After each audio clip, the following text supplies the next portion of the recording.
Hello. Screen is black. This is set to the wrong thing. It'll be this. Hello? There we go.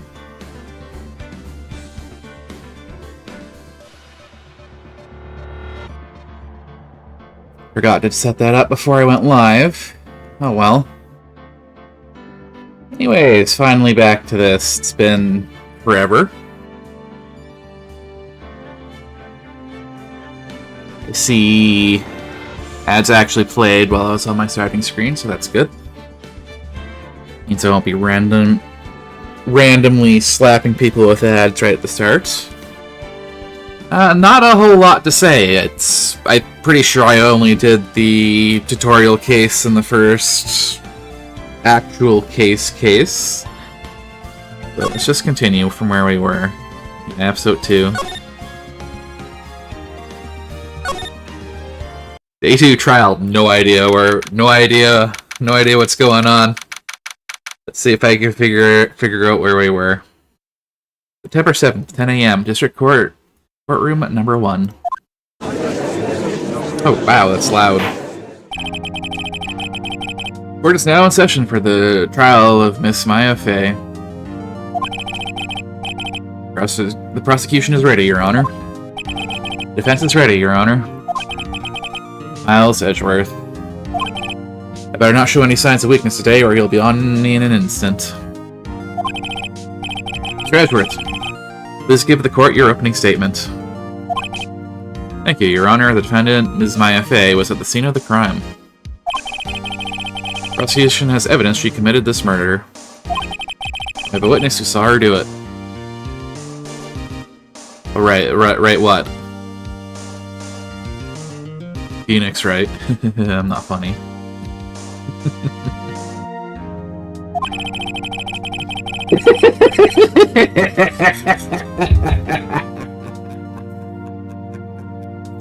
That's exactly the reaction I wanted.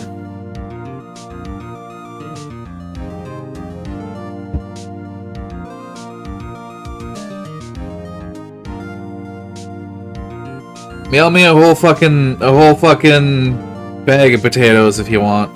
Go ahead.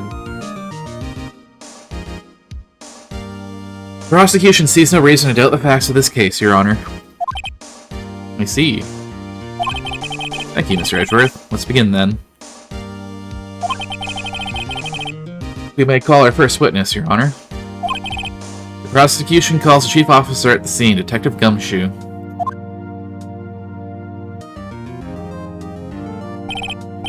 Witness, please state your name and profession to the court. Sir, my name's Dick Gumshoe, sir. I'm the detective in charge of homicides down at the precinct, sir. Detective Gumshoe. Please describe for us the details of this murder. Very well, sir. Let me use this floor map of the office to explain. The body was found by this window here. The cause of death? Lots of blood due to being struck by a blunt object, sir. The weapon was a statue of the Thinker found next to the body, sir. It's heavy enough to be a deadly weapon, even in a girl's hands, sir. I won't accept the statue as evidence. You're still calling it a statue. Floor plans added to the court record. Now, Detective. Yes, sir.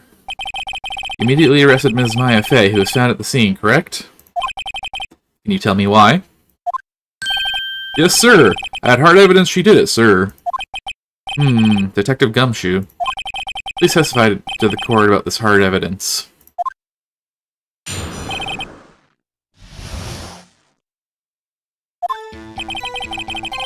soon as the following call came in, I rushed to the scene. There were 2 people there already. The defendant, Ms. Maya Fey, and the lawyer, Mr. Phoenix Wright. I immediately arrested Ms. Maya Fey. Why? We had a witness account describing her. The witness saw Ms. Maya Fey at the very moment of the murder. The very moment, you say? Very well, Mr. Wright, you may begin your cross-examination. Yes, Your Honor. Cross-examine what? Didn't see a single contradiction in that testimony. Ooh. Smack. Hey, Maya just threw something at me. What's this? When my sister couldn't find any contradictions in a witness's testimony, she would bluff it and press the witness on every detail.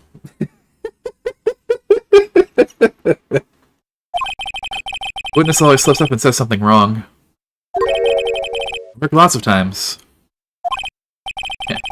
I've expected Maya would know some of her sister's tricks. Alright, let's give this a try.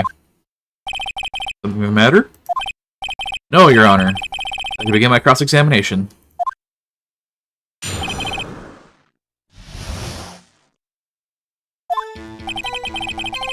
Just a phone call came in, I rushed to the scene. Who did you say you got a call from? Hey pal, don't play dumb. You know who. Call from a customer at the Gatewater Hotel. Right across from... Gatewater Hotel!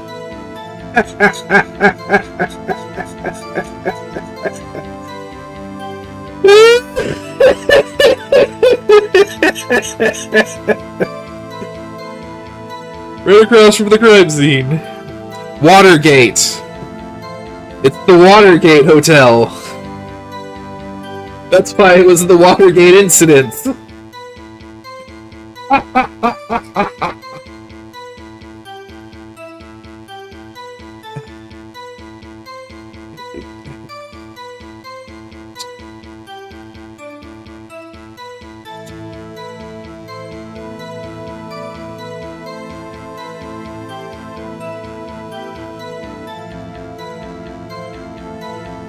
Don't say that. Come on.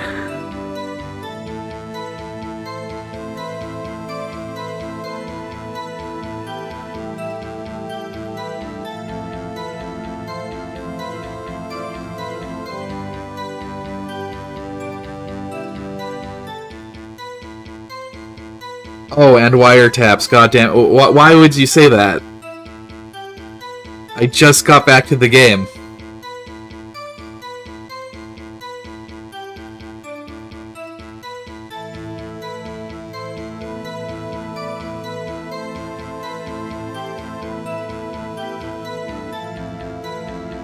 I may have found that I don't know if I have investigated the scene, I don't know if I've gone to the hotel.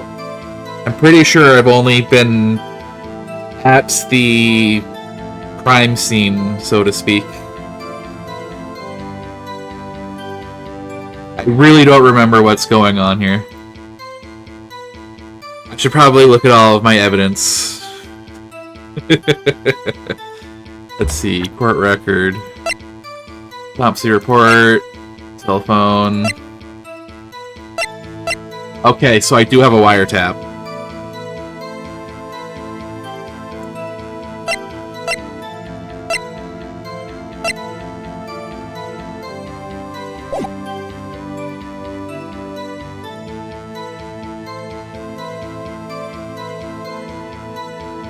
Yeah, I knew I have investigated something, I just didn't know if I had investigated multiple places. Okay, I pressed, not sure it did much though. Right, please continue. 2 people there already. Detective Gumshoe, how long would you say it took between you receiving the call and your arrival at the scene of the crime? Right, I'd say it was about 3 minutes.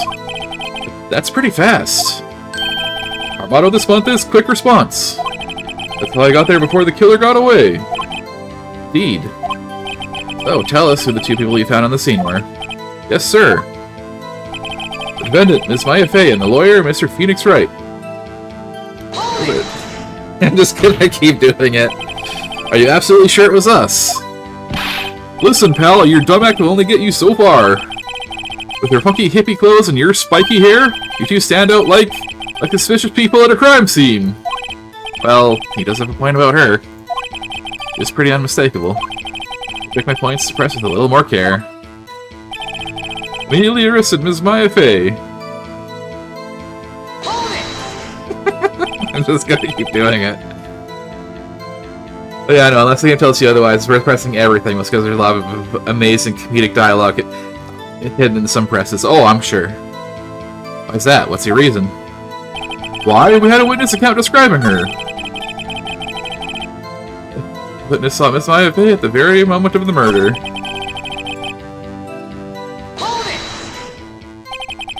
Hold on, just 1 second. Yeah? If I heard correctly, you said you arrested her because you had hard evidence she did it, correct? Huh? Did I say that? Me? I heard you say it. You did say it. You said it. Exactly what about the suspicious woman in Pink's claim was hard evidence? What? This Bay isn't suspicious, and she sure isn't Pink, pal. Well, I guess she is Pink. That's enough. Detective Gumshoe. You have any more solid proof other than her claims, Detective? Guess present can have its advantages. Yes. Sorry. Got the order of things mixed up in my testimony, Your Honor, sir. There was something I should have told you about first, Your Honor. Very well, Detective. Let's hear your testimony again.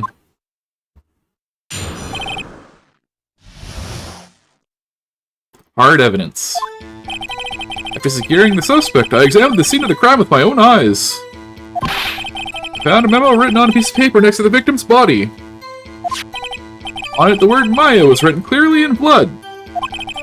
Test results show that the blood was the victim's.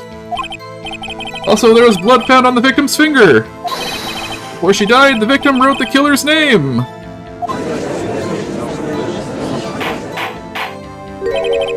How you like that? That's my hard evidence. Before we begin cross-examination, I have a question for you, Detective. Your Honor? Why didn't you testify about this vital piece of evidence the first time? I know. Real embarrassed I forgot about it, Your Honor, sir. Try to be more careful. Very well, the defense may begins the cross-examination. Hard evidence. For securing the suspect, I examined the scene of the crime with my own eyes. Not someone else's eyes? Did you find any evidence?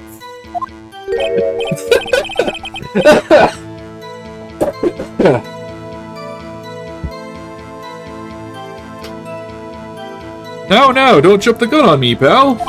Just listen. Get to the good part. I got a bad feeling about this. Found a memo written on a piece of paper next to the victim's body.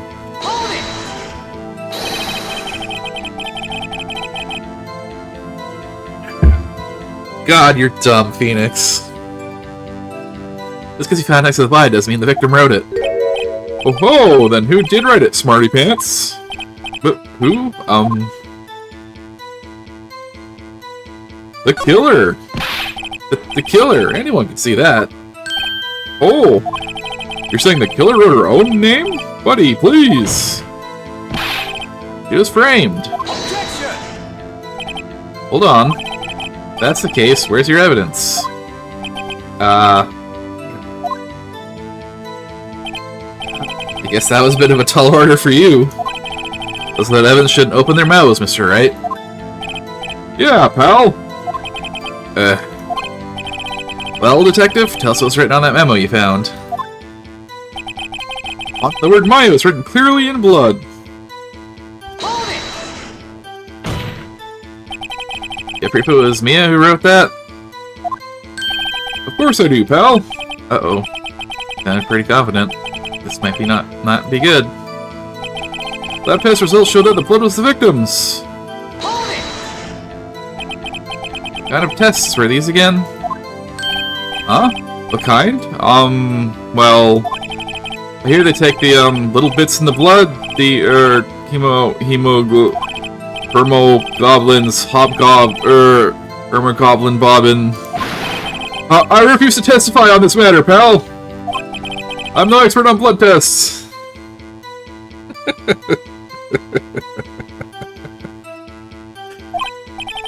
Yes, that's quite clear. You may continue with your testimony. Thanks, pal. I mean, your honor, sir. Detective Gumshoe. Yeah? I look forward to your next evaluation. As should you. Oh! That was a mess. Wait, where was I? Also, there was the blood found on the victim's finger. Which hand was the bloody finger, Detective? Right hand! She was right-handed. Ha ha ha! Nice try! Uh-oh. Guess it wasn't too hard to see what I was getting at there. Where she died, the victim wrote the killer's name! Detective Gumshoe, you get a lot of cases where the victim actually writes the killer's name? Sure! It happens all the time in books and the movies! This isn't a movie, Detective. Oof! It is a book. Technically. It is a visual novel. Let's talk about reality, shall we? I guess. I haven't heard of many cases. No. Don't you find it a little odd that the victim would write down a name? Especially the name of her own sister? Yeah, actually, you got a point, pal. Objection! Stop right there. The witness's opinion on the matter is irrelevant. Facts are clear. The victim wrote down the name of the accused. The victim told us the name of her killer. Order! Order! That didn't go so well. But that's right! What he said! That's his whole testimony. Okay, there has to be a contradiction in there somewhere. Let's find it.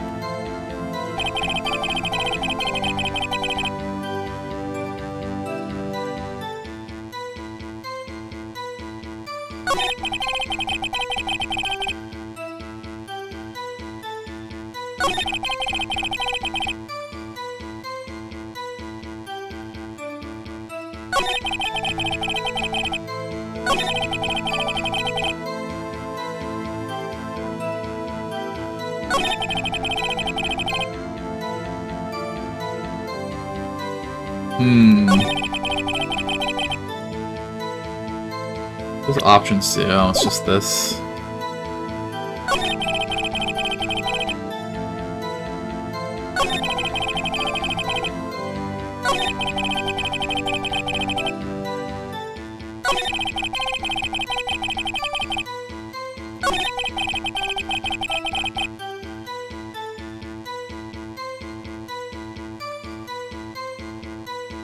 Side complaint, can I just say how much I hate the dying message trope in mystery novels? Yeah, it's really dumb.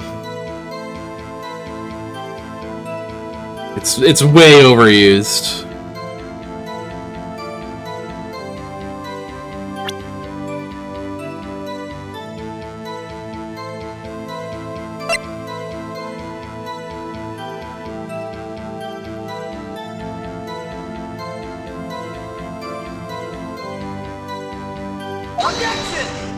See what I do with this.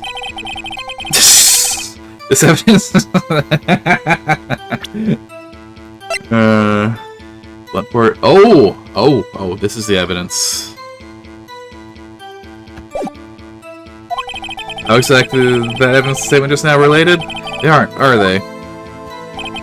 Not at all. Alright, please think the facts over before making accusations. I don't think that won me any points with the judge.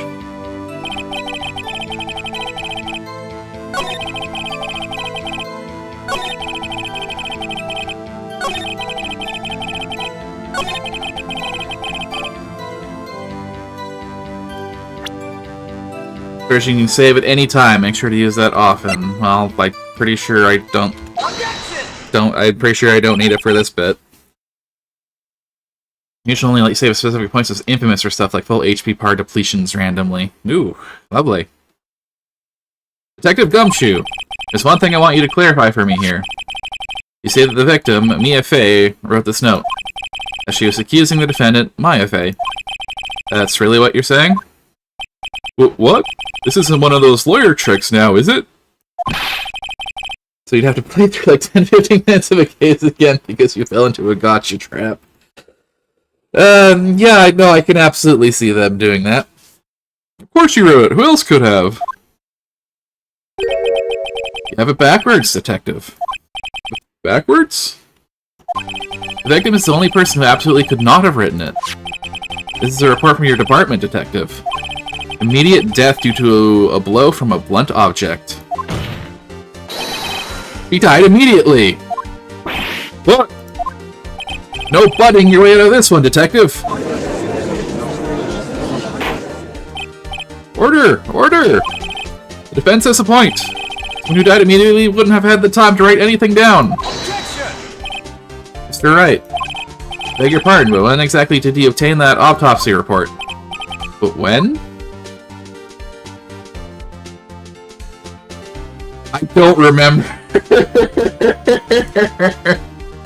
I probably shouldn't have stopped in the middle of a case.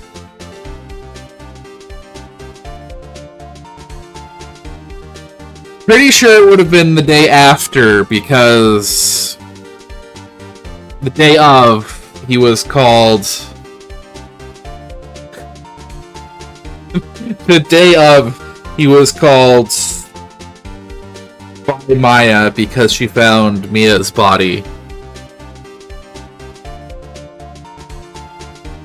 I'm gonna say the day after. It was the day after the murder. Prosecution's point being... autopsy report is outdated, Your Honor. What? Second autopsy was performed yesterday at my... so it didn't matter what the fuck I said. The report was performed yesterday at my request. Death was almost immediate due to a blow from a blunt object, but there's a possibility the victim lived for several minutes after the blow. I received these results this morning. No way! Your Honor, it's quite easy to imagine the victim did have time to write Maya. That is all. I see! Damn you, Edgeworth. Why people give Edgeworth infinite shit over this moment. You can't just fucking update an autopsy report without notifying the defense. Yeah, no, you can't do that. That is a huge breach of protocol. And isn't he, like, infamous for doing whatever it takes to win cases, even if it means potentially getting false evidence? Reportedly. I should have known you'd have something up your sleeve. Why, Mr. Wright, you look shocked. Something you want to say? You're a sham, Edgeworth. Mr. Edgeworth, I've heard there's nothing you won't do to get your verdict. What reason could you possibly have had to request a second autopsy report? Mr. Wright, the defense will complain for personal attacks on the prosecution.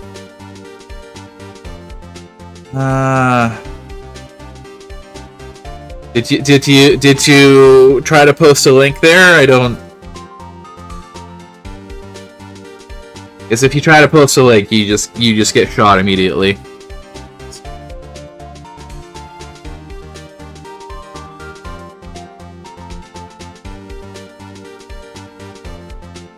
Sorry, rules are rules.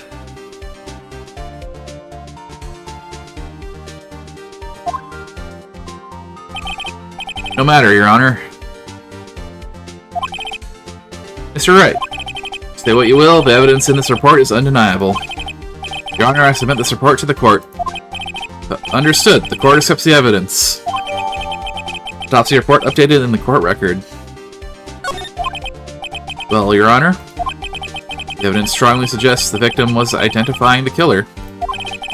Closest obvious conclusion, yes? Darn, this isn't good. Prosecution would like to call its next witness. Poor, innocent girl saw the murder with her own eyes. The witness, Miss April May, take the stand.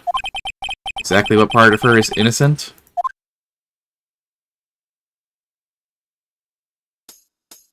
Why is she standing like that? Witness, your name, please. April May, at your service. Wink.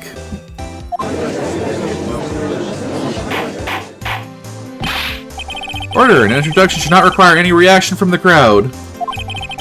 Witness will refrain from wanton winking. Aw, yes, Your Honor. This is not good. I've already captured the heart of every man in this courtroom. Tell us, where were you on the night of September 5th when the murder occurred? This is his account. It was, like, 9 at night. I looked out the window, you know? And then, oh, I saw a woman with long hair being attacked. One attacking her was the mousy girl sitting in the defendant's chair. And the woman, like, dodged one side and ran away. That girl, she caught up to her and she hit her. The woman with the long hair, she kinda slumped. And that's all I saw. Every little bitsy-witsy. Wink. Well, Your Honor, let's see. It is a remarkably solid testimony. Let's see, I need to trouble the witness any... Wait, Your Honor. Yes, Mr. Wright? What about my cross-examination? I thought the witness's testimony just now was quite firm, didn't you? Mr. Wright, I understand you were Ms. Miafe's understudy, were you not? Let's know her techniques well. A cowardly way of finding tiny faults, perfectly good testimonies. Hey, how dare you? Well, Mr. Wright, will you cross-examine the witness? Yes, I'm doing it. Gladly proceed with the cross-examination. Only because I had a feeling Edgeworth doesn't want me to. He has to have some weakness. Very well, you may begin your cross-examination.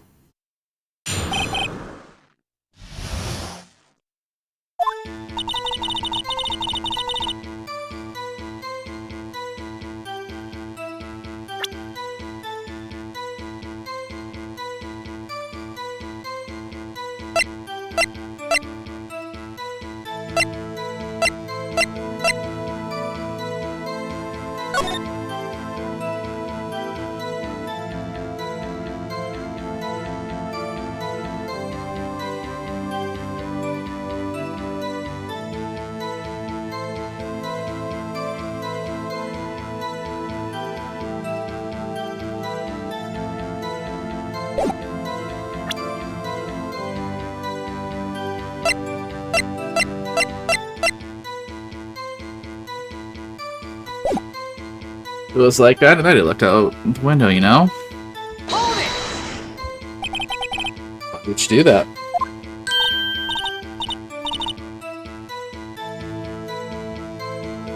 Huh? Why? Like, why what?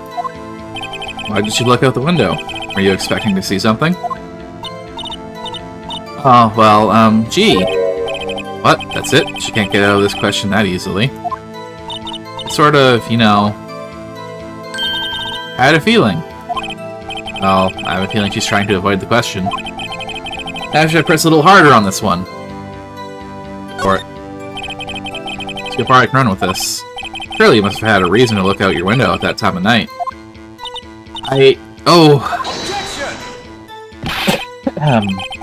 Mr. Wright, I will not have you badgering my witness. Badgering? You insist on needling her with these trivial questions. Really don't think it should be allowed. Yeah, stop him. Poor girl. Order! Mr. Wright, you have been warned. Poor girl? What about poor me? Look out the window, what did you see next?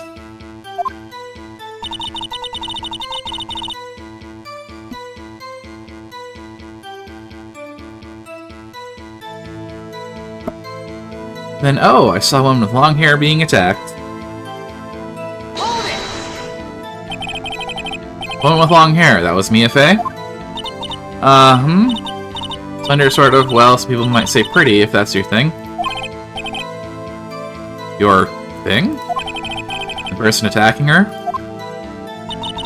Attacking her was the mousy girl sitting in the defendant's chair. How do you know she was the defendant? Well, you know, she had a girlish physique. Women know these things. Look, I just know, okay? There's only one person at the scene of the crime with a short, girlish figure. His testimony is bulletproof, Your Honor. He's right.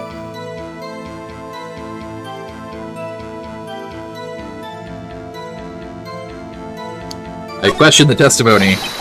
Hold on a minute. That testimony stinks. What? Yes, ma'am. I'm willing to bet that.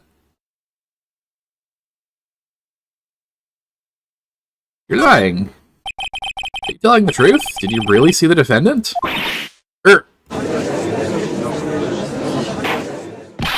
Mr. Wright, what's the meaning of this? Yes, what is the meaning? Somebody tell me because I'm clueless about this, I mean. Okay. You had really witnessed my client, Maya Fey. You would have noticed her clothes before noticing her physique.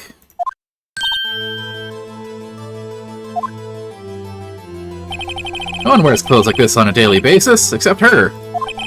I'm no expert on fashion, but her hairdo looks far from normal to me. However, the witness's testimony mentions neither of these things. This testimony is bogus. But, still, we don't know if she was dressed that way in the night of the murder. She was, Your Honor. I saw her. So did Detective Gumshoe. What do you say to that, Ms. May? Rawr, what are you trying to say, you mean lawyer? I saw what I saw. I just didn't think that all the trifling little details are necessary, darling. Miss May, the court would like to remind you to please omit nothing in your testimony. I'm sorry, Your Honor. I'll be a good girl, I promise. Wink. Testimony again, if you would. Damn, I almost had her.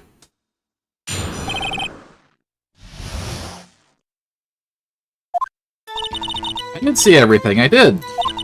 The victim, the woman, dodged the first attack and ran off to the right. And the girl in the hippie clothes ran after her. She hit her with that weapon. I saw it. I did.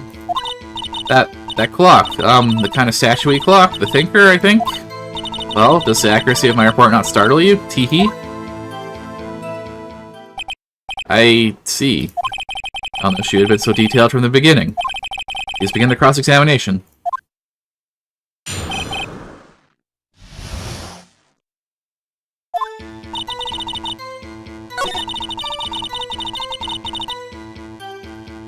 Pretty sure I know what this is.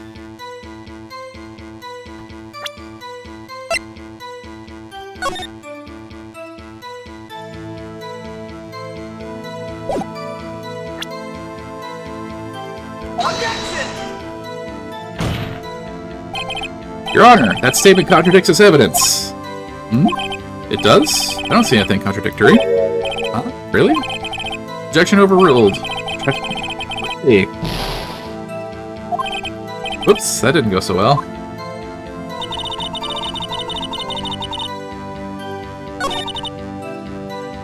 Guess I do more pressing. So you saw me then, too? Of course. I don't remember that spiky hair anywhere. Spiky? Witness will refrain from personal attacks on the defense attorney. Aw, was I a bad girl? I'm sorry.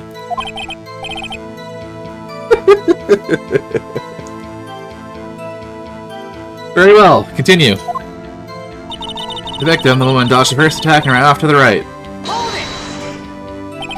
Is that right as in your right, as you look from the hotel? Which hand do I hold my knife in again? Right, it was my right hand, right?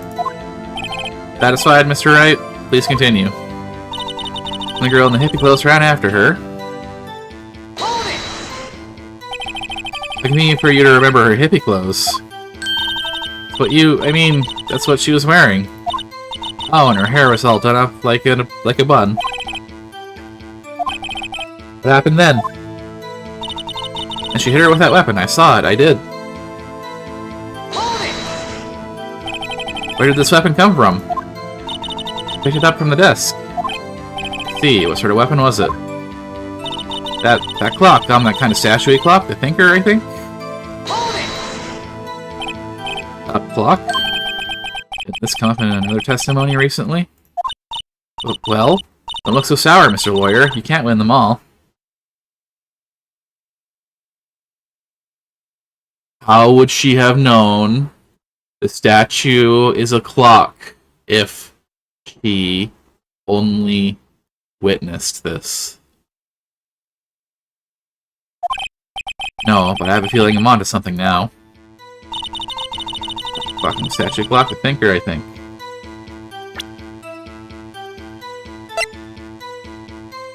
Objection! Miss May. What you just said now is quite revealing. Revealing? Oh, you'd like that, wouldn't you, naughty Mr. Lawyer? You just said that this statue of the thinker was a clock. But there's no way of knowing that just by looking at it. Another person in much the same position as you recently called this a clock, too. And he was found guilty of murder! Order! Order! Miss May, can you explain how you know this was a clock? Oh, Objection! The witness saw the murder with her own eyes. That's all that's important here. The defense is trying to confuse the issue with trivial concerns. Yes, yes, of course. You will withdraw your question, Mr. Wright. Objection! The questions are all I have, Your Honor. As you may recall, I've caught murderers with these questions before. Well, only once. Objection sustained. You may continue to question the witness. Whew, that was close. If he stopped me there, the trial would be over. Huh? What? So, what happens now? What happens now is you answer my question. How did you know it was a clock? What? That's... because... I heard it? Yes, I heard it say the time. So you must have been to the law offices of Fay & Co.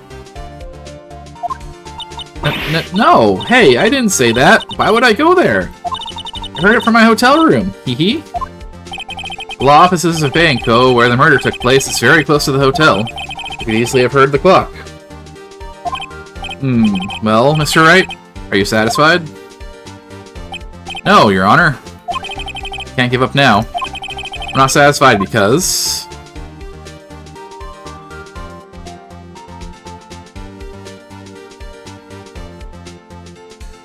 the clock is broken, if I recall. Your Honor, members of the court. It's inconceivable that the clock in question rang. I think it's broken. The clock's busted. You think? Just look at it, Your Honor. Please examine the clock. Oh. Anything interesting, Your Honor? Well, I'm not sure I would call this broken, but I doubt it could ring. This clock is missing its clockwork. It's quite empty. Mr. Wright, would you care to explain to the court the meaning of this? As you can see, the clock was empty. Couldn't have rung. Therefore, this witness is a big fat liar. But fat? That's the part she cares about. Well, Miss May.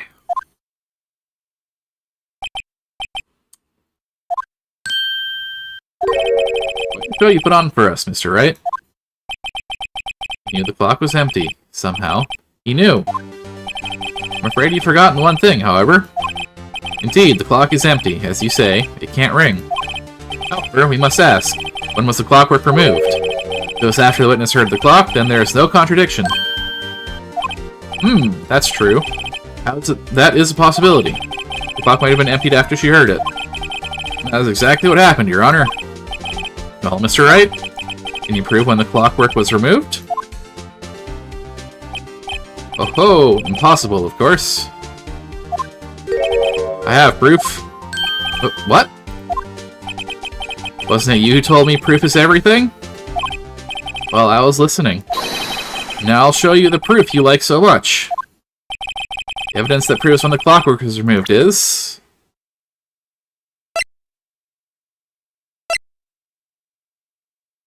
I have no idea.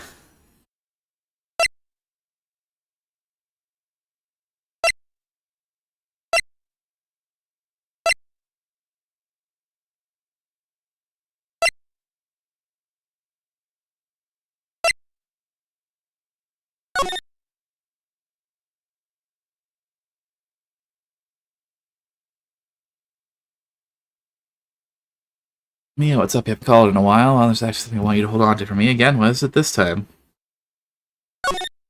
It's a clock. It's made to look like that statue, the Thinker, and it tells you the time. I should probably tell you the clock isn't talking right now. It's not working? That's lame. I had to take the clockwork out. Sorry, I put some papers inside it instead. Papers? Is that the evidence then? I'll leave that up to your imagination. I'll see you tonight at 9. So I guess it's this. Take that! Take a look at this. That's a very cute cell phone. Oh, ooh, you have a girly phone. Oh, wait, this isn't my phone.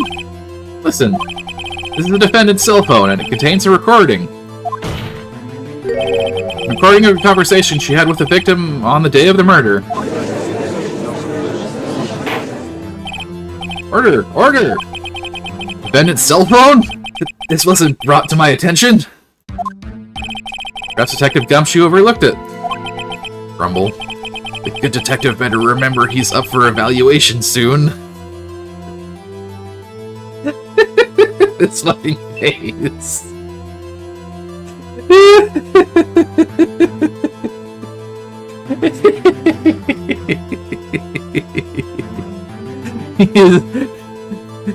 He is seething.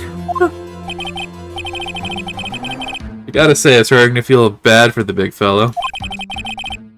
Let's hear the conversation. You just want me to hold on to the Thinker for you, then? You could. I should probably tell you, the clock isn't talking right now. Huh? It's not working? That's lame. I had to take the clockwork out, sorry. September 5th, 9:27 a.m. Ow! Why would you do that? Oh, fuck. Your Honor, I think this makes it clear the clockwork was already gone by the time this was recorded.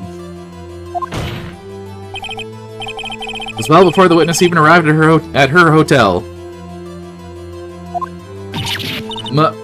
Huh? Well, Miss May, would you care to explain this to the court? Just how do you know that weapon was a clock? But, well, isn't it obvious? I saw that clock before. What store was that again? I go to so many. Oops, I forgot. Wink. The witness has seen it before. That would make sense. Does the defense have any objections, Mr. Wright? Of course I do. Witness claims she had seen it before. But this directly contradicts a piece of evidence already submitted to this court. Well then, let's see it. Let's produce this evidence that will prove the witness has not seen the clock before. There's only 2 of these, I'm pretty sure. So the clock itself is the evidence. It's simple. This clock was never in any store, ever. But what?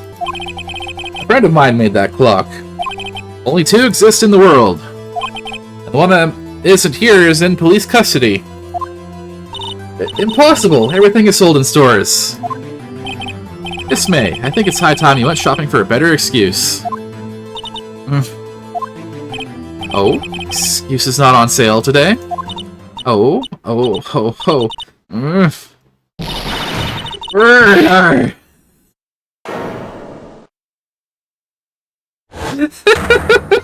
The fucking faces in this game. What's it to you, Porcupine Head?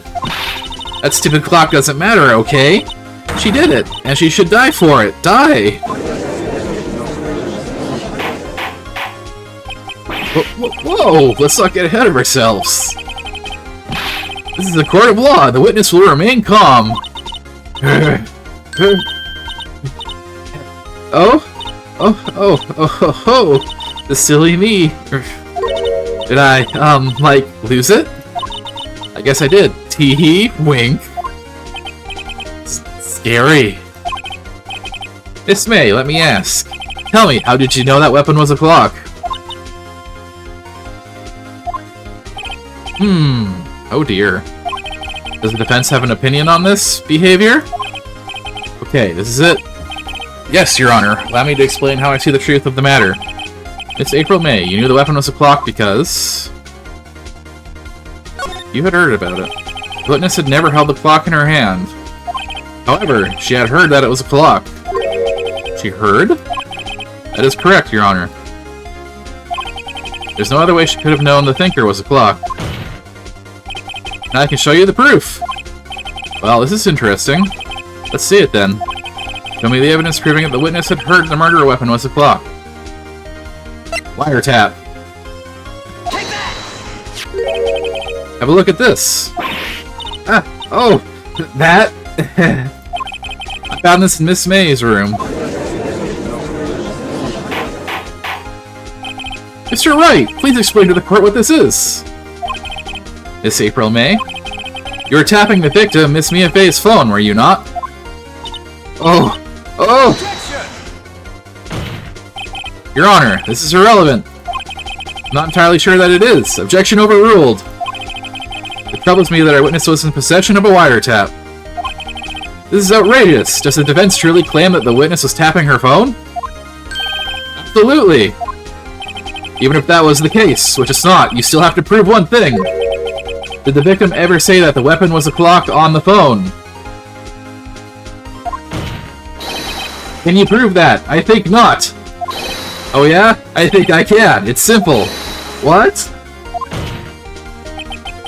Here's my proof. The proof that the victim said on the phone that the weapon was a clock is... Is it not just the phone again? Take that! I present the defendant's cell phone. Yes, we've seen that. Listen once more to the conversation between the defendant and the victim. Yeah, what's up? You haven't called in a while. Well, actually, there's something I want you to hold on to for me. Again? What's it this time? It's a clock. It's made to look like that statue, the thinker, and it tells you the time. Miss April May. You used a wiretap to listen to this conversation. That's how you knew the thinker was a clock. Am I wrong? Objection! Your Honor, this is ridiculous. Your Honor, look at the witness's face. Does she seem amused to you? The defense demands an answer.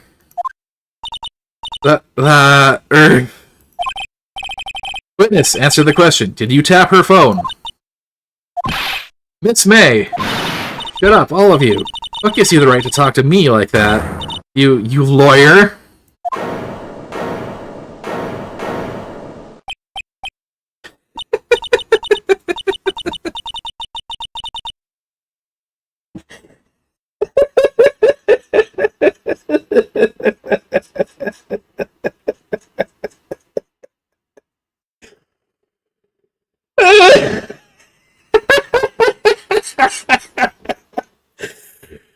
Oh, using a lawyer as an insult in a court of law. Oh my.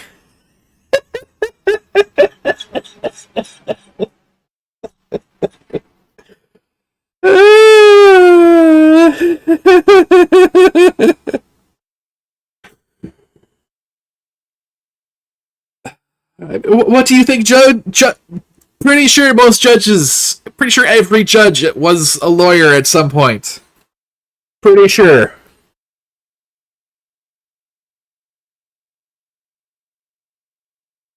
It's no fair, if you hanging up on me like that.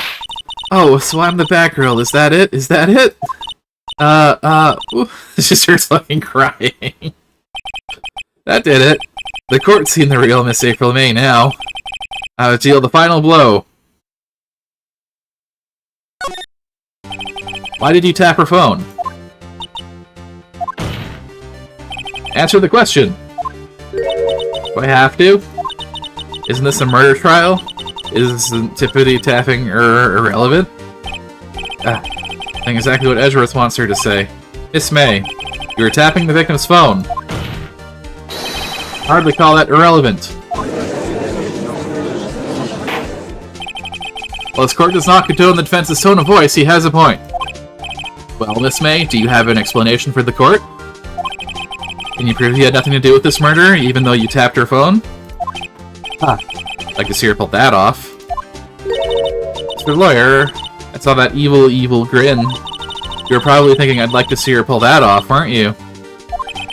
Damn, she's good. Well, you're not the first man who's thought that. Of course, I can and will. You can't be serious. No way. Way, I say, way! Oh, and I assure you, I'm serious, Mr. Lawyer.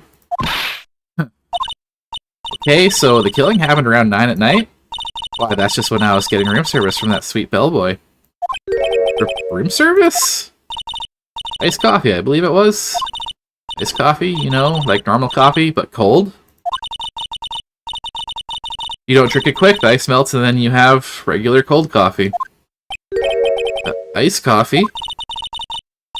Think I'm making this up? Ask the bellboy. Wink. Ergo, the witness was not on the scene at the time of the murder.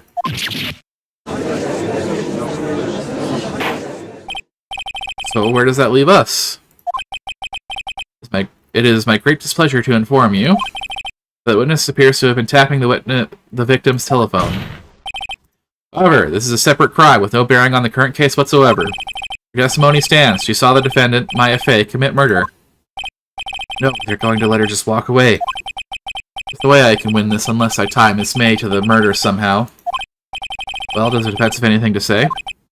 Well, come on, think of something.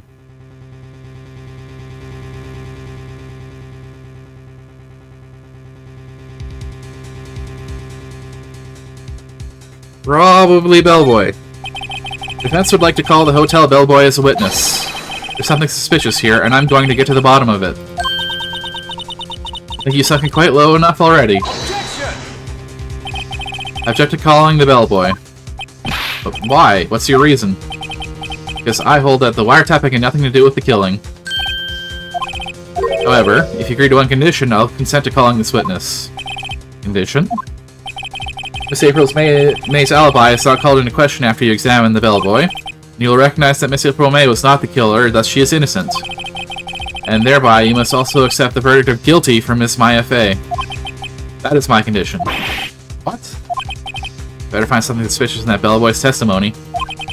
Otherwise, Maya will be declared guilty on the spot. That is complete nonsense. That's not how law works. Saying, okay, you have to accept the alibi after this, that's fine. But you can't say that you have to say that she is guilty because of the alibi. That is complete nonsense. Phoenix Wright, yours perjury doesn't exist or something, yes. There's so much that doesn't exist, that just doesn't exist in Phoenix Wright law. Sure. Alright, I've got nothing to lose, except for, well, everything. Understood. Accept your condition. Fool. You fell right into my trap. Uh-oh. This is a parody of Japanese law, admittedly during the time it was made, 2003. Oh, this is clearly not meant to be a serious representation of... Not meant to be a serious representation of law. There's an infamous 90 to 95% conviction rate. Holy shit. That's insane. Did defense lawyers just not exist or something?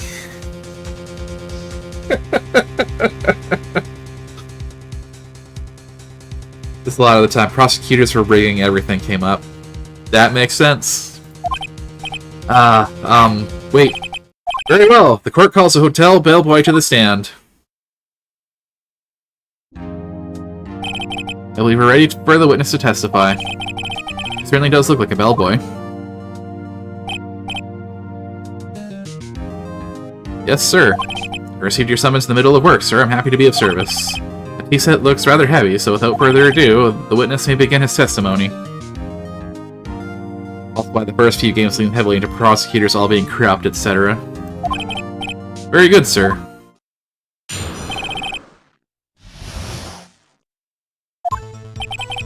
I'm the head bellboy at the fine Gatewater Hotel in business for 4 generations. I believe you received a call after 8 in the evening from our guest, Miss May. She asked for a nice coffee to be brought to her at 9 on the dot, sir. Video games written later time is spread. Focus more on mystery defense and prosecutor working together.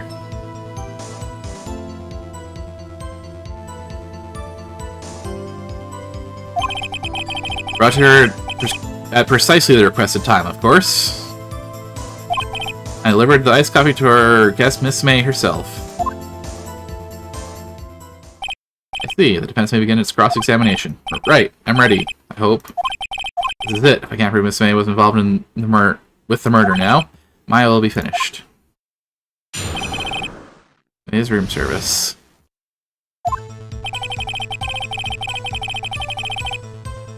Hold it! What exactly is it you do at the hotel? So playing through the games, you can see an interesting time capsule of sorts of Japanese law, or rather the public perception of it. I believe that Japanese law experts emphasize that even the 2003 games were still hyperbole. Anything required of me, sir? Check in guests, I check out guests. Clean rooms, I make beds. Even deliver room service, sir. Check Miss May in personally. Are you always so prim? Yes, you're right. You will refrain from asking frivolous questions. Well, after 8 in the evening from our guest, Miss May. Hold it! Are you sure it was Miss May on the phone? Absolutely, sir. How can you be so certain? Check Miss May in personally, sir. Not only did I see her in all her stunning radiance, but I also heard her voice. And I saw them, and I... The point being, I remembered her quite well, sir. Yes, what then? Yes, her next copy brought her at 9 on the dot, sir. Hold it! 9 on the dot, you say? Yes, I confirmed that detail several times. I was watching a program on the TV and wished to drink after she finished, sir. 9, the time of the murder. Brought to her precisely the requested time, of course. Hold it! Precisely 9, then? Precisely, exactly, and most definitely, sir. 9 p.m. How can you be so sure? Miss May was quite insistent that be brought then. Oh, bellboy? Tee-hee. I'd like iced coffee at exactly 9. Something like that, sir. Therefore, I knocked on her door at the crack of 9, sir. How should she be so particular about the time? And delivered the iced coffee to our guest, Miss May, herself. Hold it! You're sure it was Miss April May herself? Absolutely, sir. Absolutely? Yes, sir. As in so very absolutely, sir. It's an endearing mannerism of mine. How come you're so very certain? Well, when I brought the room service, sir, Oh! Ads! Be back.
Hello, I am back.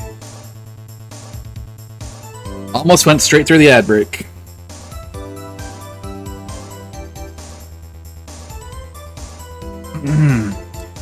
She, the guest, sir, favored me with an embrasser, sir. Embrasser? Is that French for embrace? It's French for kiss, sir. Not a French kiss, sir. More peck on the cheek. Embrasser.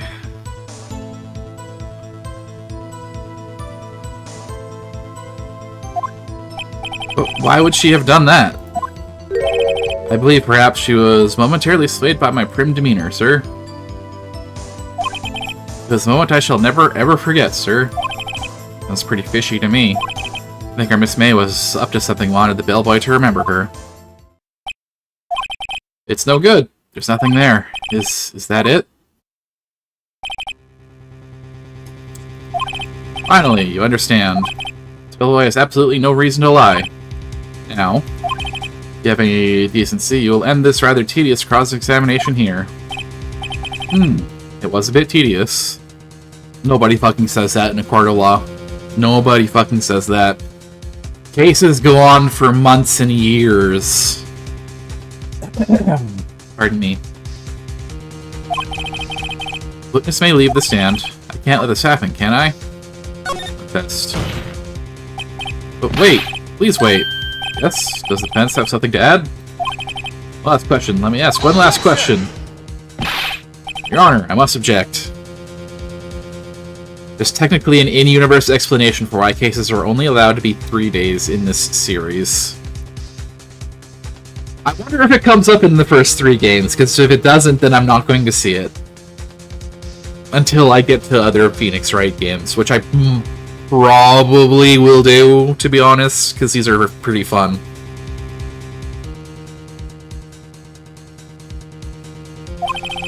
The charade of justice has gone on long enough.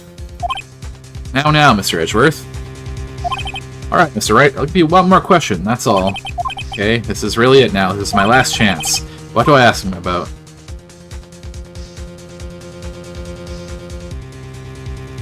Probably the room service!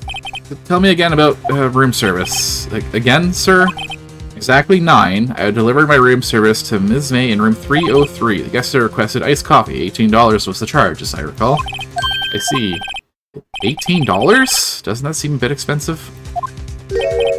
Yes, well, iced coffee for 2, you know, and we don't skimp on the ice, sir. What did he say? What did you say? Rather, quite.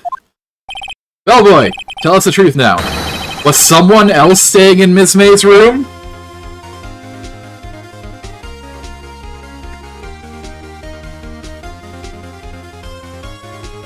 Objection! I object. That was objectionable. Objection overruled. The witness will answer the question. Yes, I see. Why did you not mention this in your testimony? Well, sir, you didn't ask. Let's try. That's the sort of thing you're normally supposed to mention. Yes, quite. Indeed.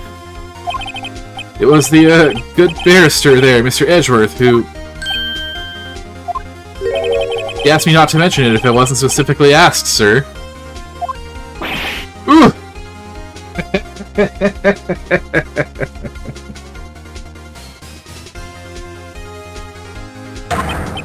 You fool! I've done it. I've won! Miss April May checked into a twin room with a man. Correct? Yes, sir. Then, when you brought them room service, you didn't see that man in the room? That's right, sir. Your Honor, we have just learned of another person involved who may have been the murderer. In light of this new fact, I hold that it's impossible to judge the defendant. Wouldn't you agree, Mr. Edgeworth? And who, Mr. Wright? Who is this other person? Simple, it was... the man with Miss May.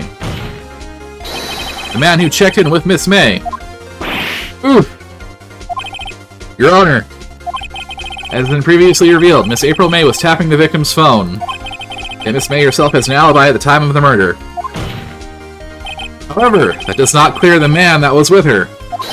The bellboy saw no one else in the room at the time of the murder. What a convenient little setup, but it's too late. Too late? I suppose you'd like it if it was too late, wouldn't you? After all, it was you who hid the presence of the other man from this court. Oof! Upstart. Amateur. These accusations are ludicrous. Enough. The court acknowledges the defense's argument. I expect the prosecution and defense to look into this matter fully. Am I understood? Yes. Yes, Your Honor. That's all today for the trial of Maya Fey. Court is adjourned.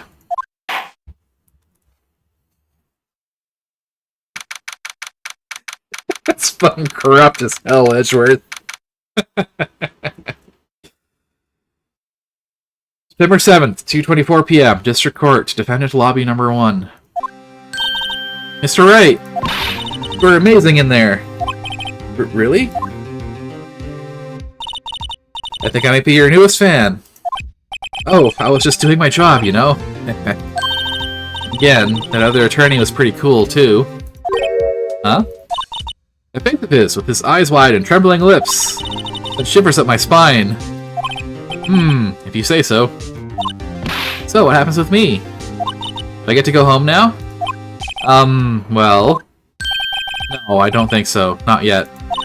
Oh, I see. I got a great lead in today's trial. A lead? That man with Miss May. He's the key. Oh, I get it.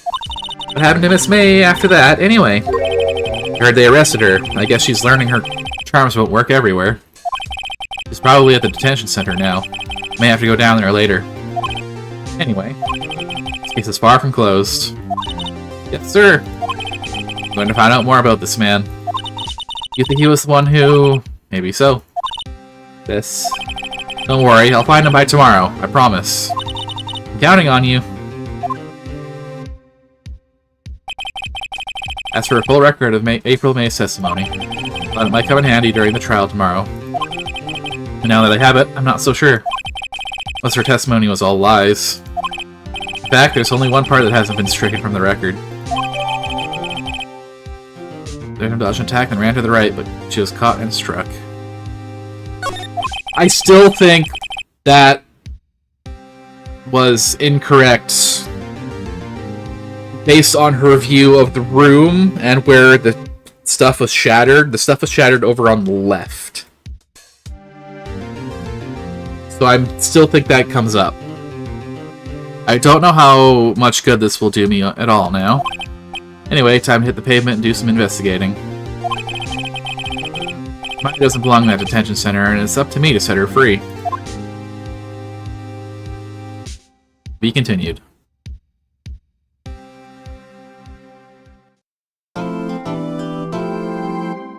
Sure. I'm guessing those where it asks you if you want to save are the only points you could save when this first came out. Yeah, it's been 3 years. Jesus. There's some parts of Phoenix Wright, especially the early games, where you can be frustrated because they were written assuming zero experience in the series.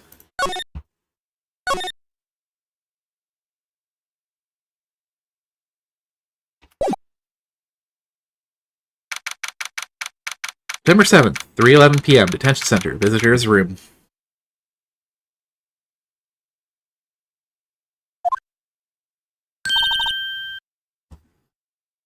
No trend is you'll catch on to the correct answer, but arrive at it before the game wants you to progress there. So it's like, here's the answer to something, but no, I don't want it now, so it's wrong. like I did with the room layout when she's like, over on the right, but that's not where all the shit happened. Well, hello. I didn't expect anyone to visit me in such a dank place as this. It's really quite moving. Not, you stinking lawyer. I hope you die.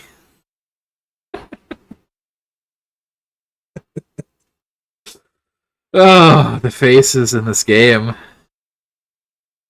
Dude, the soul has left this dude's body.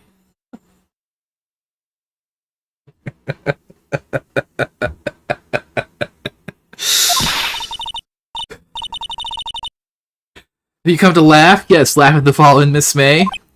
No, not really. There's something I wanted to ask.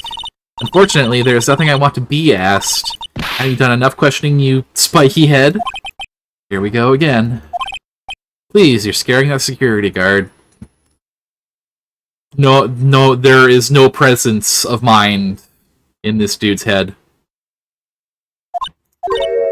So, what is it you wish to be asking me then? For starters, how did you get to be so totally whacked?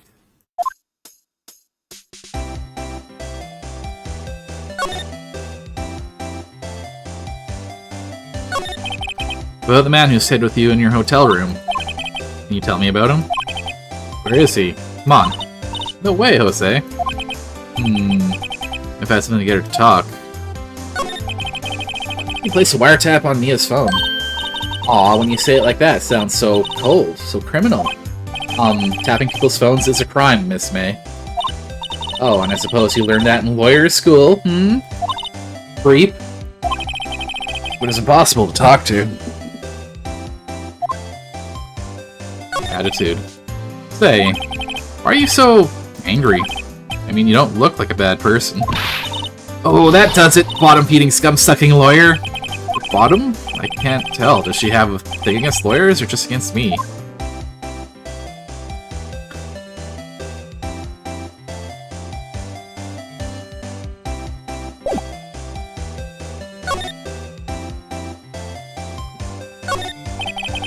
Smile for the camera.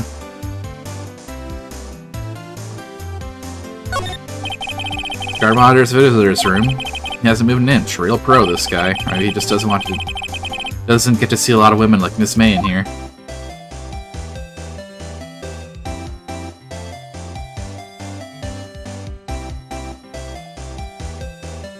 Guess that's it.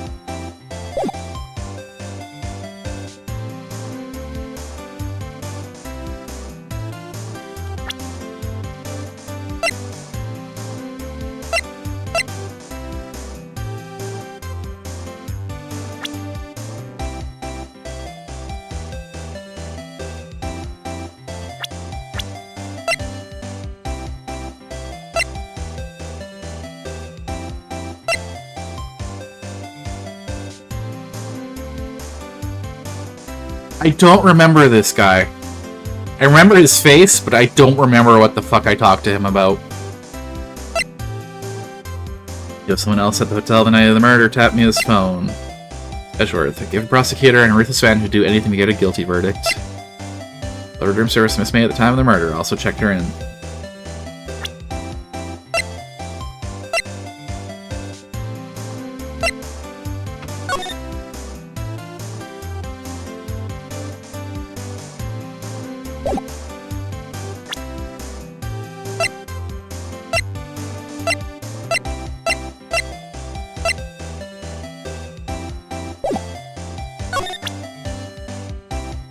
You have to say about this?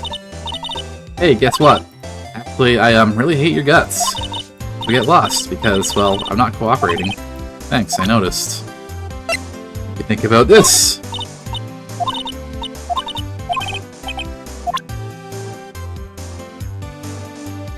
What do you think about your testimony? Guess she's probably gonna say that about everything.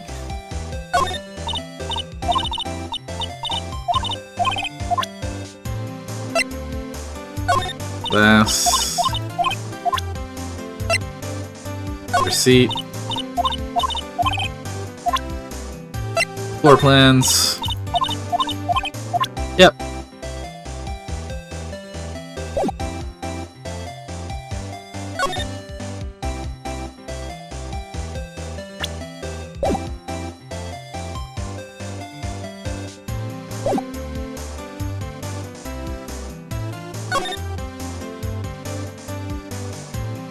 Nothing helpful from her at this moment. Let's go check out the law offices. September 7th, Vanco Law Offices. Looks like forensics is taking the day off today. Detective Gumshoe's nowhere in sight. Police really gave this place a working over. I doubt there are any valuable clues left. Suppose it can't hurt to take a look around, though. Salmon. Plant. His favorite potted plant. Guess I'll have to water it now. Picture. No, poster. An old movie poster. Apparently this is made the first movie that made Mia cry when she saw it. I'll have to check it out one of these days. Phone. Oh, desk. His desk perfectly clean as always. The only thing it's missing is Mia. You could cram more legal books in here even if you wanted to. All the cases that the chief worked on are filed here. Some of the files missing? Nah, I'm imagining things. Are you sure about that, Phoenix? Sky's blue and so am I. There's that hotel right across the way. I think that's it.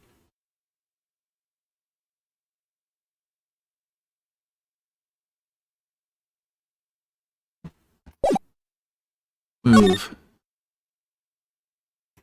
Gatewater Hotel.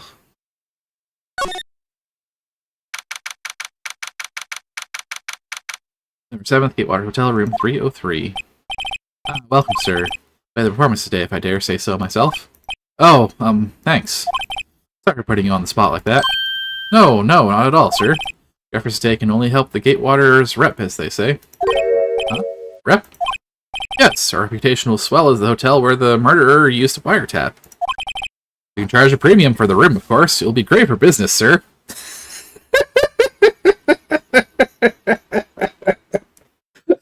So fucking scummy.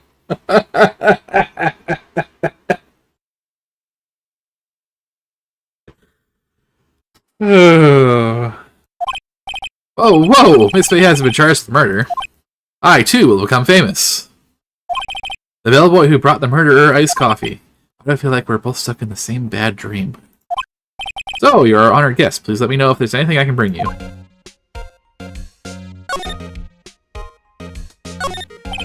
Huh? There's still a screwdriver stuck in that drawer. Please leave that as is, sir. That's the Drawer of Terror, hiding place of the murderer's wiretap. It's had to become one of the most popular attractions here. This guy's serious. I don't believe it. Flowers. Vase. I was looking at the flowers, but sure, the vase. Not good with flower names, except maybe tulips and sunflowers. Those are roses. Clearly. How do you not recognize roses, Phoenix? They're one of the most iconic flowers in the world.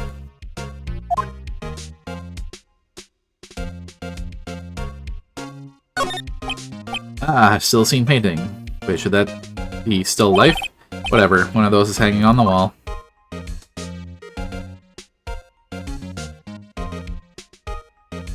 It's the window. Nice weather again today. I can see the Fanco offices, of course. Oh, yes, we plan to install a telescope in that window, of course. Just $5 to earn you 3 minutes of a view to a kill. Just kidding, sir.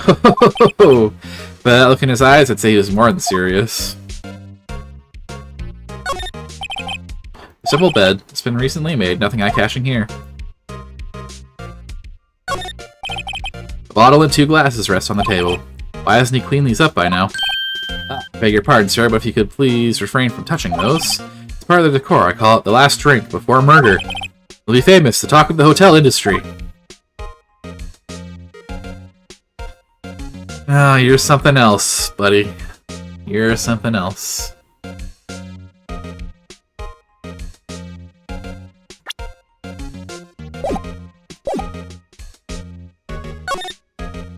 Talk about Miss May. About Miss May. Oh, her? Sir, not to boast, but I knew the moment I saw her. She'd do it, I said. Do what? I'm starting to think the most suspicious person here is this guy. Man with May. Want to ask you about the man who was with Miss May? Yes. He struck me as a real lady killer, if you'll pardon the expression. I knew it from the moment I saw him, sir. He and I are the same ilk. We both carry the scent of danger. We're in total agreement, Mr. Psycho Bellboy. you had a photo of that man, I'm quite sure I could identify him. Photo. Hotel. Can you tell me about this hotel? Absolutely. On that subject, I have an excellent idea, sir. Currently, this hotel is known as the Gatewater. I propose that we add a subtitle. A subtitle? The Gatewater Hotel, Murder Manor.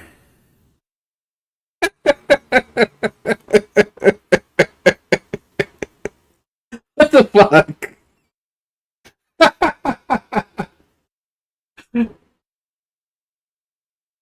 Maybe if you're making a haunted house, not a hotel, you don't call your hotel the Murder Manor.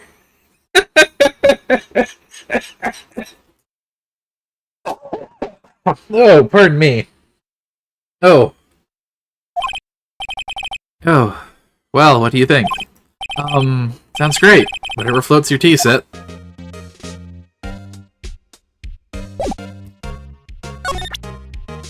What do you think of me being a lawyer?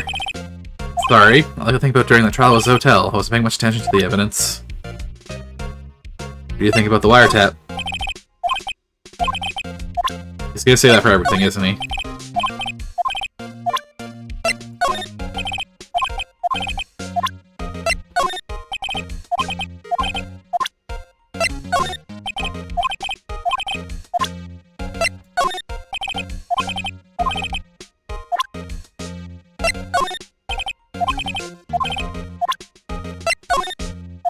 Yep.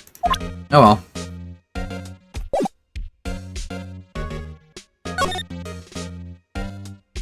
Grossberg Law Offices. Where's that? Grossberg Law Offices. Huh? Looks like Grossberg is out today. Again. Maybe he's avoiding me for some reason? Wasn't there a picture here? Wait a second. Was there a giant painting hanging on that wall? Yeah, it was a painting of... What was it a painting of? I don't remember.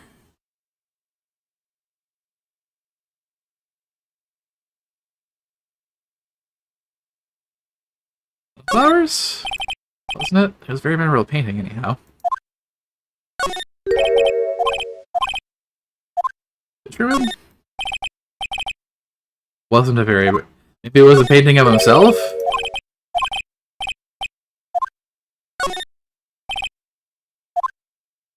Maybe if it wasn't 3 years ago, I'd remember.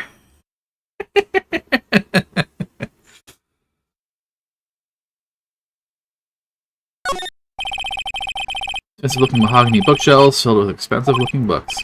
Funny. Don't look like they've ever been read. How many people do you know like that? Have a whole library of books and never read them. Table for clients. An elegant ebony case, and if I'm not mistaken, that lighter is made of solid gold. I can tell somebody here's got money to burn. Expensive plotted plant. No idea what kind of plant it is, but it's probably the most expensive one available. Hello. What's this? Old photos? There are two lying here.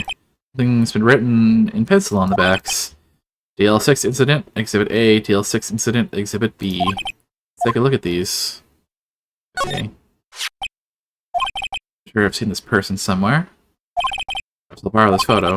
For no one will miss just one little photo. That might be a valuable clue. I'll take it for now. Photo lies on the desk. I should switch it.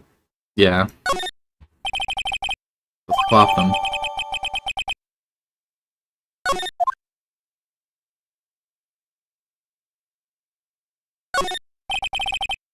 Solid mahogany desk. The wood's been polished to a deep luster.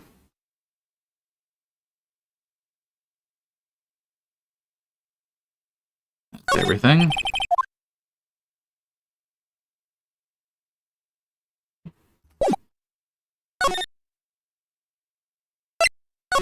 Hey, bellboy. Have you seen this guy? Take a look at this photo. That's him, detective. I'm the lawyer. Oh, I know that. I just wanted to say detective once. You know how it is. No? No, I don't. No doubt, that is the man who checked in with Miss April May. How about I write an affidavit swearing that that's him? An affidavit? I was way too excited about this. Oh, sure, why not? Yes, I've always wanted to write an affidavit, sir.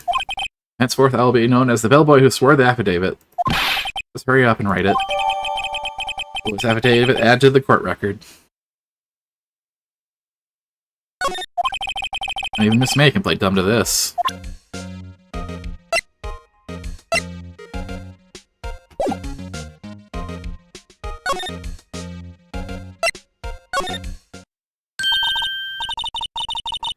You again? Can't you take a hint and stay gone? Hey, the only reason I'm back here is because you won't talk to me. Oh, so it's my fault now? You don't just have spiky hair, you also have a spiky heart.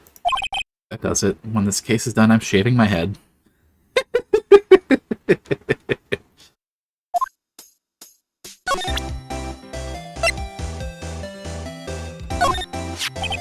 Look at this. Look, I said several times, I'm not telling you. Where did you... Aha! A reaction. This is him, isn't it? What? Who? When? Why?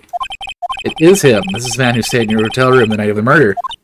No! No, that's not right. Nice try, Miss Cooperative. Did you have proof that it was him? Yeah, proof. Show me proof. I'm so close. Take a look at this. What's that? The bellboy's affidavit. Tells us everything he saw, such as the man who you checked in with. Most definitely this guy. Now I'm getting somewhere.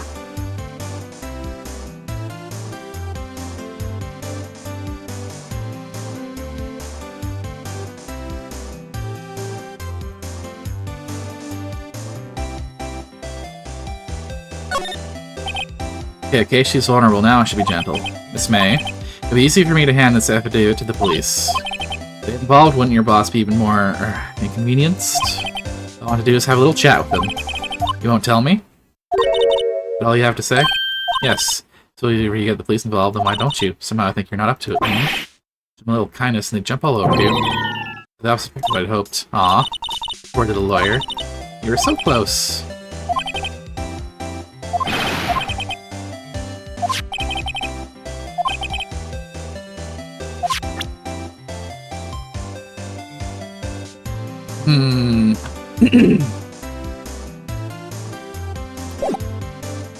I want to see what happens.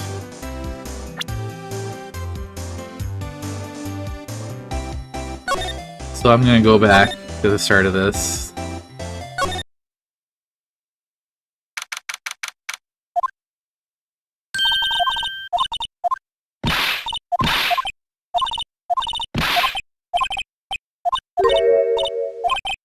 Just make sure I go through everything.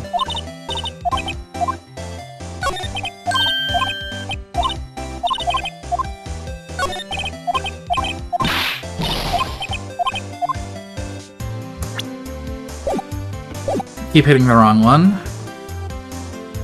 Move.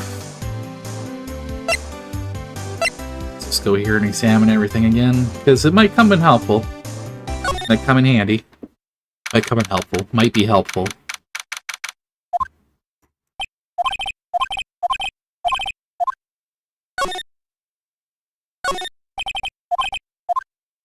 Plant.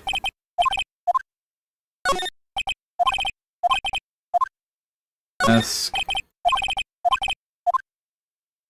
And files.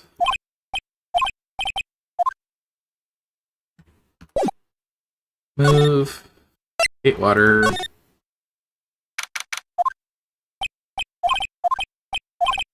Yada yada yada yada yada yada yada yeah. Yep, just keep talking.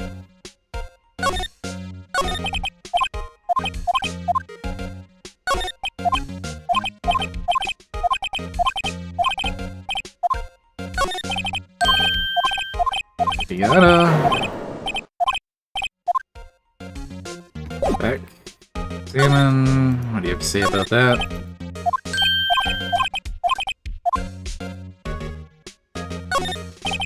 Phoenix being dumb about plants.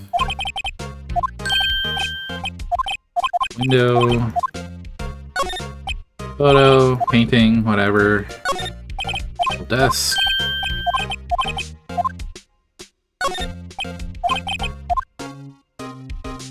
I think that's everything in here.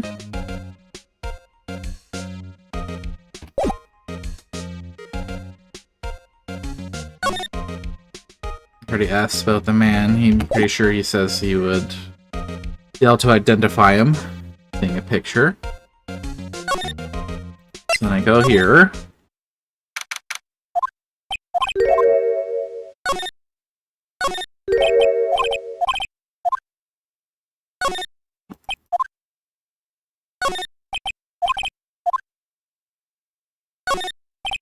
Table.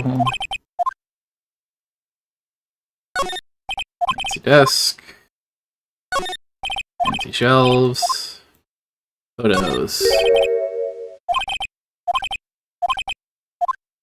It would be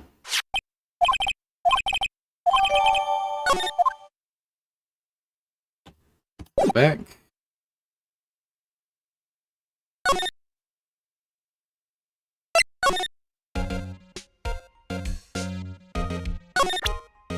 Here's your photo. Yada. Sure, write it.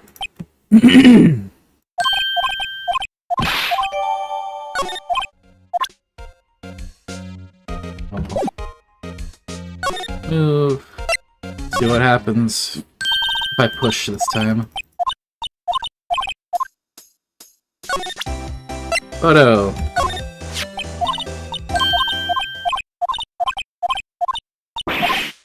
Yada yada yada. I'm like 90% sure it's gonna be the same reaction no matter what I do, but I just want to see the difference.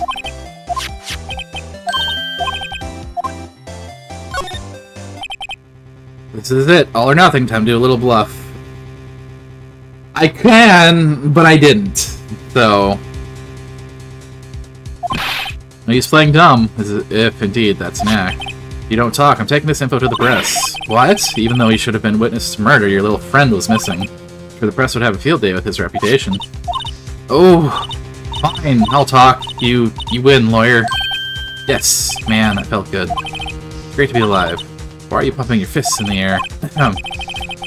Now, tell me about the man you were with.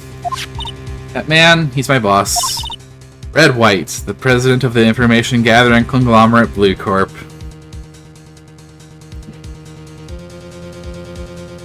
Red, white, and blue.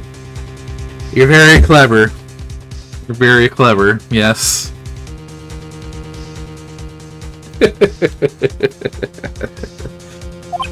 Red? White? Information gathering? Well, I suppose you could call it a detective agency. So this is the man with you that was with you the night of the murder? Oh, this game is... from what I remember, this game is just full of puns and little dumb jokes and references to things. I'm scared to talk. I don't want to end up like her. It's okay, I'll just ask Mr. White himself. Can you tell me where Blue Corp is located? Mr. Red White, at last. Finally, a lead on this guy. Girl May couldn't have done it, that leaves him. Time to take action. Eloy's affidavit discarded.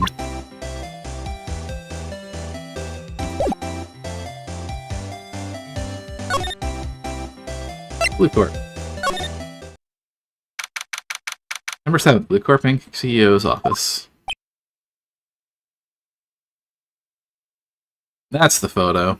That's what was in his room.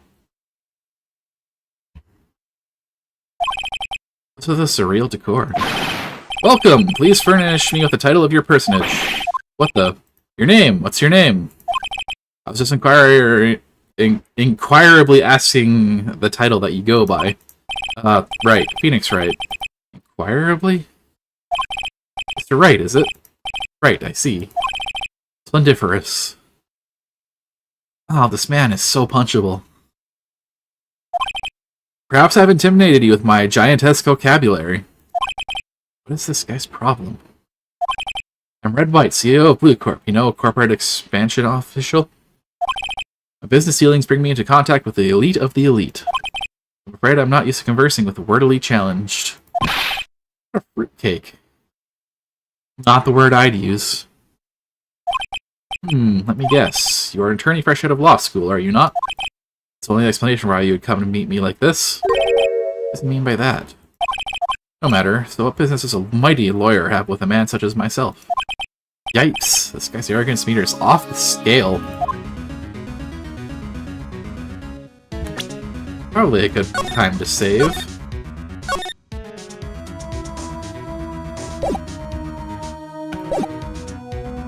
Let's have a little talk. Miss May.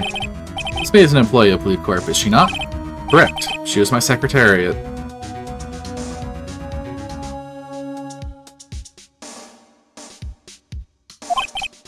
What a shock it was to hear that she is. What a shock it was to hear what she has done. She has done? You mean the wiretap? Indeed, she is paid to answer phones. Tapping them is not in her job description. She does gather information for us as part of her duties. But I assure you, we do not condone illegal methods. It is ineffable that she would do this. Sounds like he's trying to turn Miss May into a scapegoat. Of the murder. On the night of the murder, were you in April May's hotel room? Who can say? I seldom pay attention to mundane details such as time and place. My motto is, don't worry, be happy. Still, Mr. White, the hotel bellboy has stated on the record that he does remember you very clearly. No matter, the bellboy can say what he pleases. I still won't talk to you. You want me to speak with... Put me on the witness stand. Although I doubt you'd be capable of doing that. Here, this is a good question, actually. So there's one nice part about you not having played in 3 years. What is that?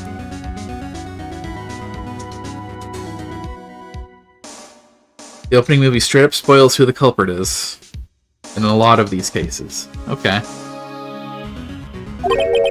Then the prosecution call him as a witness. Why would they do that? Why would they show the characters involved in the cases in the opening movie? They should show like the initial crime. They should show like the initial crime image that happens and the victims involved, but none of the possible people who were involved. Usually show the culprit in the first 1 to 2 cases for the first second game. They get way better later on. Stop doing that. Well, yeah, I mean, this is the first games that they were making in the series, so they were not too experienced, and then they started realizing, oh, maybe people who play these investigation-type games aren't as dumb as we think. Remember, when they made the first game, they didn't know if it would appeal to children. I guess. I'm not sure. I'm not sure how many kids play games like this, to be honest.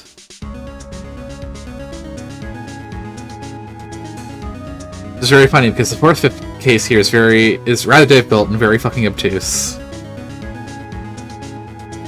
I mean, I knew Phoenix Wright Ace 30 games existed. They weren't the kind of games I wanted to play. I wanted to play Mario and Zelda and Pokemon.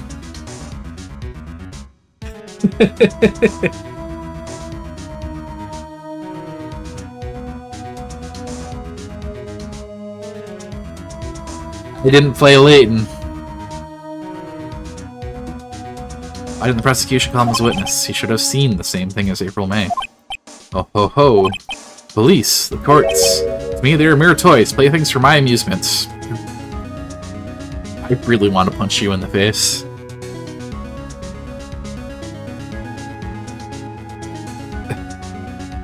There's so many different types of Zelda games, you cannot at all say that the series is mid, because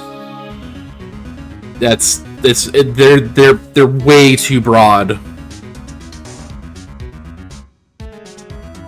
Like it's not like Metroid games where they have a very specific formula, and you go in, you know pretty much exactly what you're gonna get.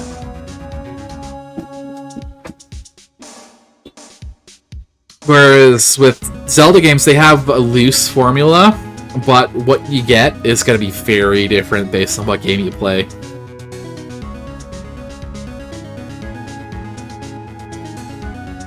Me, they're mere toys, so thanks for my amusements. Blue Corp. What kind of company is Blue Corp anyway?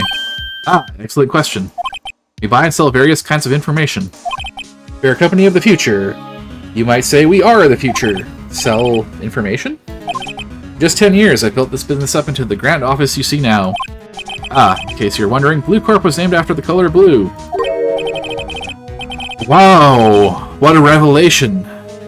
I, Red Wipe of Blue Corp, has founder and CEO named it so. And why, you ask? Because I like the color blue, of course.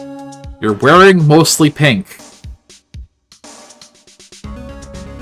You have more red on you than blue. Tabulistic, is it not?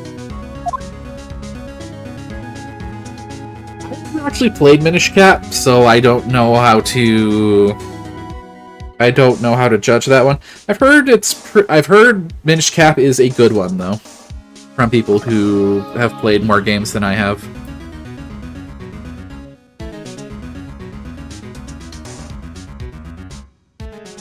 Painting. It was fun until I think the Kinstone system. I don't know what that is. I can't comment on it. There's something that's been bothering me. What might that be? The big painting on the wall over there. Seen it before. You know, I've actually seen that painting before. Oh, just yesterday, actually.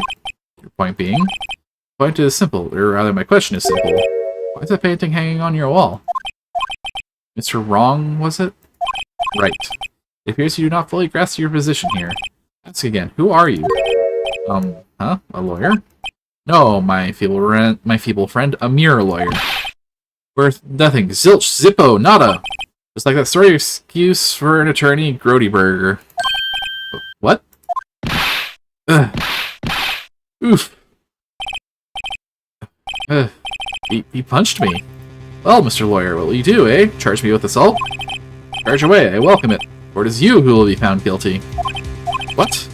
Heed my exposition. The police, the courts, they all do my bidding. So you say, but I wonder, is that kind of control really possible? I expect you to understand, it is a world beyond your compensation.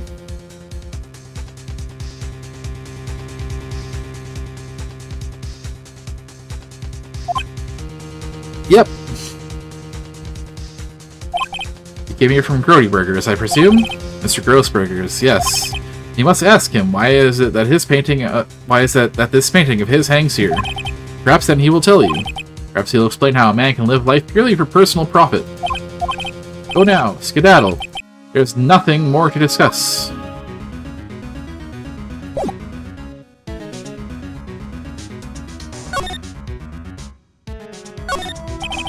Statue of man holding up the world. The blue corpse sign certainly stands out enough. The model for the man is, of course, Mr. White. Impressive lineup of trophies. Judges Special Runner-Up, Best Participation. Judges Cooperation Award, Special Good Try Prize. The words judges and special kind of stand out. Probably strong-armed them into giving him something. This painting was, until yesterday, hanging in Mr. Grossberg's office. Why does White have it now? It's not hard to imagine a few possibilities. Nothing to say about plants this time, eh? This is the top floor of a 20-story building. The view is quite presidential. This is the ugliest fucking desk. Like, holy shit, this is hideous. I'm guessing this is supposed to be a desk. My mind, this is quite the thing.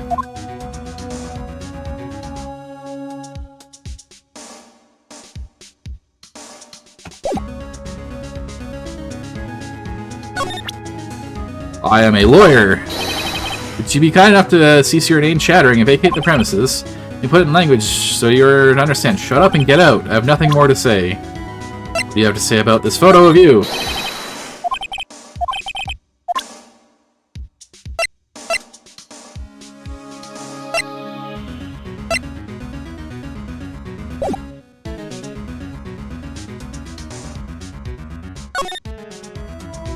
Very well. Huh? I don't think he's noticed me standing here. Maybe I should clear my throat. Jumping Jehoshaphat! Oh, you! What's wrong? You look so pensive, like an old man at the end of his days. I'm not senile yet! I was just thinking about this whole mess. Something's really bothering him, that much is clear. Huh. Today's trial. So you came to see the trial? Yes, I did. Something was bothering me all last night, you see. Couldn't get a wink of sleep. Really? What was that? Well, you see, it's just Mia's sister, that poor girl. My boy, I owe you my thanks, truly. I don't know what I would have done if things had gone poorly for the girl. Your refusal. I asked before, but why did you refuse her request for defense?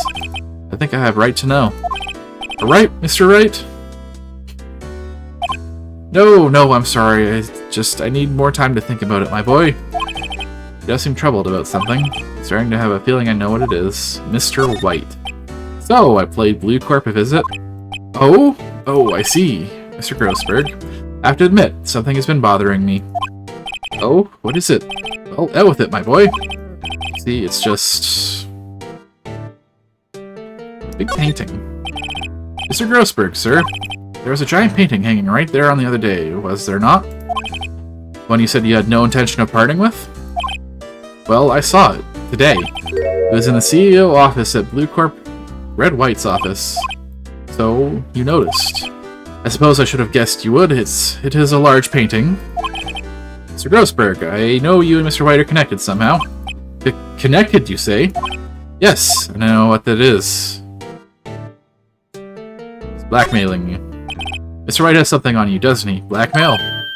I think that painting is fairly gaudy proof. Very well. This may be the chance I've been waiting for. Maybe it's time to get this off my chest so I can finally rest easy again.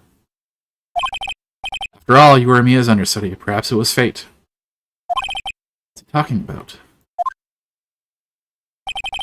Red White is a man who makes his living through intimidation. Blue Corp is a company that excels in finding people's weaknesses, I'm afraid. I've been paying them for 15 years now. 15 years. All because of the DL6 incident, as you may have guessed. Name on the back of those photographs. I suspected I could not stand in defense of Maya because of this. It would have destroyed me if I did. So that's the connection. It is hard for me to tell you this, my boy. But arresting Red White will be nigh on impossible. Impossible? Why? He has information on everyone. It gives him an iron grip. He owns judges, attorneys, prosecutors, police, and politicians. What? They are bound, unable to do harm to themselves, and therefore to him. Don't look at me like that. What you see is nothing more than the weight of many years. DL6 incident. What is the DL6 incident? DL6 is nothing more than the sorting code the police gave the case. It was 15 years ago now. I received a request from a medium, a spirit medium. Medium? Her name was Misty Fey. Fey? Indeed, she was Mia's mother. She'd been investigating a murder at the bequest of the police. And she failed. As a result, the police called her a fraud. This is what Maya was talking about the other day. Did all I could for her, and in the end cleared her of wrongdoing. The murder case, however, remains unsolved to this day. That case is the DL6 incident. Reason for blackmail. But why are you blackmailed over this, Mr. Grossberg? The DL6 incident was top secret at the time. It made sense. The police didn't want people to know they were using a medium. They couldn't let people know, but one person found out. I told him. He told White? He offered me riches. It's an embarrassment to me now. Because I talked, the police were mocked far and wide. In secret, they began looking for the one who sold them out. Of course, White heard about it, and he came to me. Only this time, the offer was blackmail. I see. White controls the law of this country as he sees fit. Yet if you would still challenge him, have a close look at Mia's office. Mia's office? She followed his every move for years. She may have recorded something of what she found.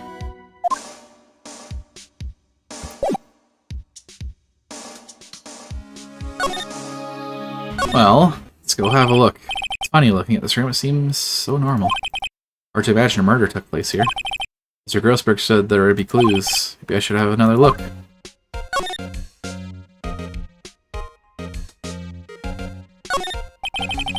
All the cases the chief ever worked on are filed here. They're in alphabetical order. Let's take a look. Which file should I look at? A to I.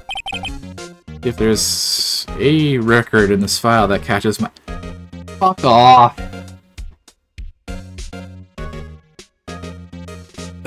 Fuck off! A, B, F. Misty Faye. That's me and May's mother. Should I take a look? Read it. I have tarnished the Faye name, leaving only these words: my mother has vanished. I'm determined to find the ones who had made my mother blame herself in this way. Using the power that runs in the family, I held an audience with the dead. Finally, the names of two men surfaced. One was Marvin Grossberg, a lawyer who sold my mother's information for riches. The other was the man who sold that information to the press. This parasite who makes his fortune on threats and coercion. His name is... the record stops there. So Mia knew Grossberg.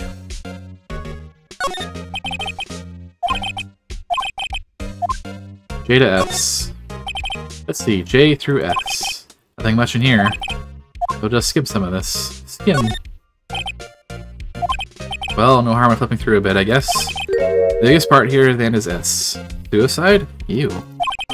There's a collection of suicide reports. There's politicians, policemen. There's writing on most of these in pencil. White? This is Mia's handwriting. Wait, I get it. Mia thought that he was involved in these suicides. White drove them all too. I can use these newspaper clippings.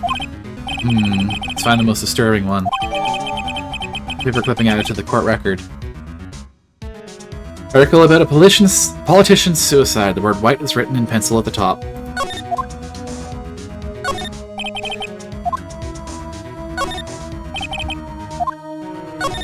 Probably nothing, but let's see. EU, I know W, White. The entire W section is missing. Was it taken?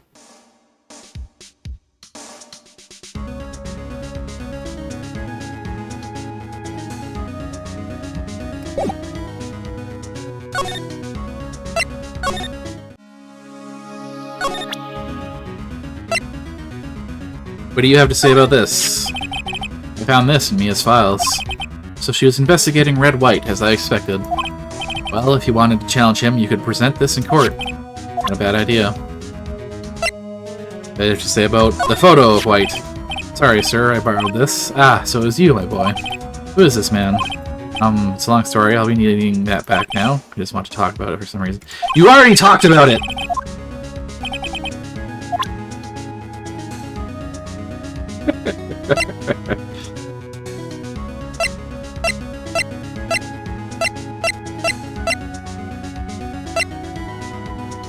What do you have to say about this? About this? This? How about this?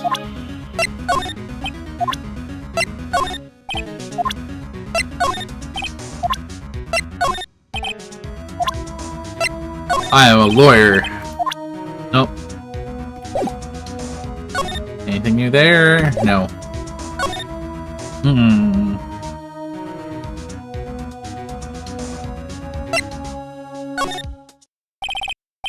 Apparently, Miss May isn't questioning. I doubt they'll let me talk to her today. Okay.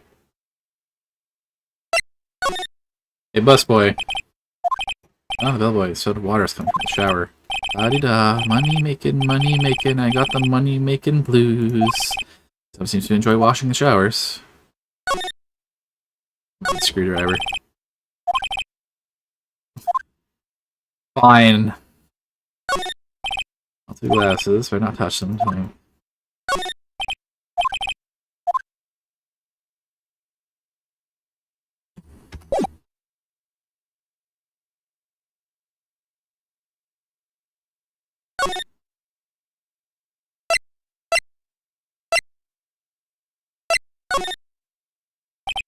Well, aren't you persistent? Sorry, there's something I have to ask you. Mr. Lawyer, I really hate having to repeat myself. It seems the message does not penetrate your thick skull. Stop bothering me. If you try my patience further, I fear a nasty accident may occur. Make yourself clear, transparent.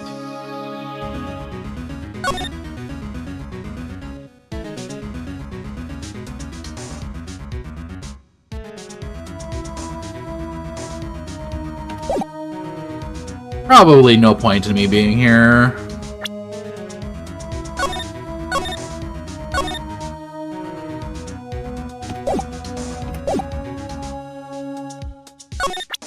What do you have to say about this, Mr. White? Unclear that Mia left me. I'd better make this one count. Mr. White, see this? An article describing the suicide of a politician. It's embezzling secret government funds. Then, one day, word got leaked to the press. The very next day, he took his own life. This concerns me how? I found this article in Mia's office. Miss Mia? She had a file filled with articles like this. Every one of them was labeled with a single word, White. Mr. White, I know what you did to this politician.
Okay, I am back.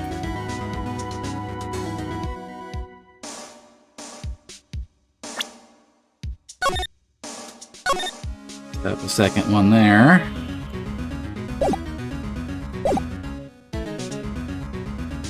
Let's see. Do I say if he blackmailed him? You're blackmailing him.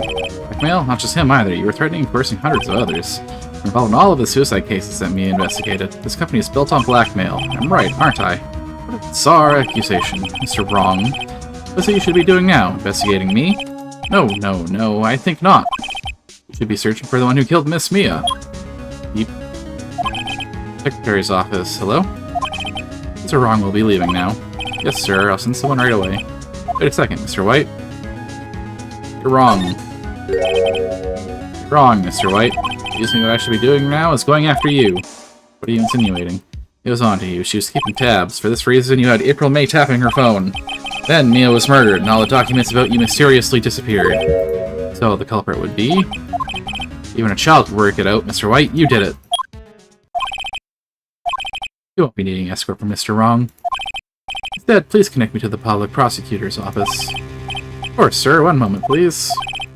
White, that you? What are you doing calling me at a time like this? Hello, Chief Prosecutor. I've changed my mind. I want to testify tomorrow. What's this about?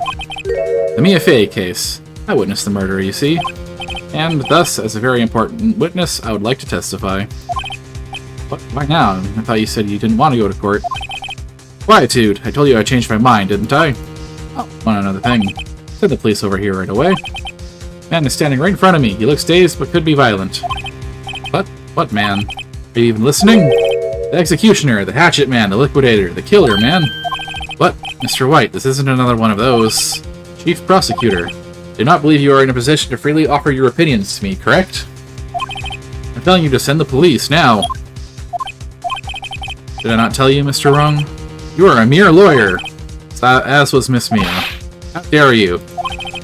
I'll point the finger at you and you'll be tried as Miss Mia's killer. The case is as good as settled. No lawyer of any worth will defend you. I have friends in the local lawyers association, you see. They'll be given a lawyer so stupendously inept that they will make even you look competent. I feel faint. Detective Gumshoe reporting, sir. Butts! Harry Butts! Right, actually. Phoenix Wright. My friend's name is Larry. Oh, right. Sorry, pal. Butts was that murderer, right? Detective Gumshoe. Oh, yeah. This is corrupt as hell. Present to you, the man who killed Miss Mia Fey.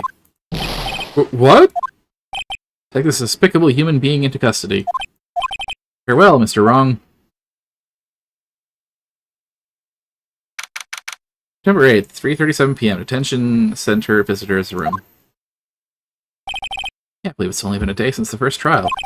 The trial begins tomorrow. White's going to set a trap for me. And the prosecution will be in on it, of course, Edgeworth included. Attorney was assigned to me by the state yesterday. I refused. I had an idea. Right, Mr. Wright. Oh, Maya. Great, they let you out of detention. Just now, yes? It's all thanks to you. Huh. I'm afraid we switched places. What? You mean you? I explained what had happened to Maya. I don't believe it.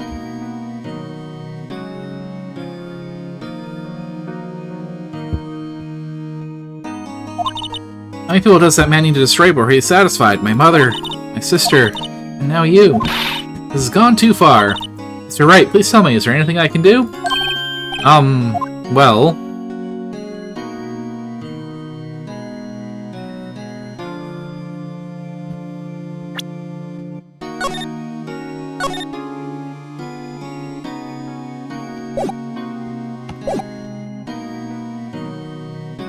Defend me in court.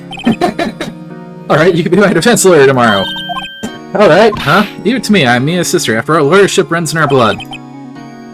Wasn't it ghost powers that ran in your blood? I'd better run to the bookstore and pick up a copy of Law for Rookies. But wait. What? I'm kidding, it was a joke. No way, no really, I was kidding, but thanks, it's good to know you're on my side. There isn't anything you can do for me anyway. But I can't just sit here and do nothing. I've got to give that man a piece of my mind. Is the piece? Okay, then come to the trial tomorrow. Okay, I'll be there. I'll show them a thing or two.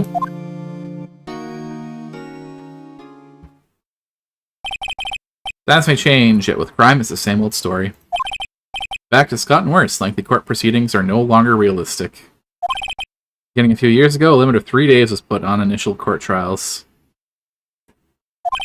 Almost all finished in a day, most with a guilty verdict. Never thought I would end up in the defendant's chair myself for this case. With the true culprit appearing as the star witness. This is it. Tomorrow it's me or him. To be continued.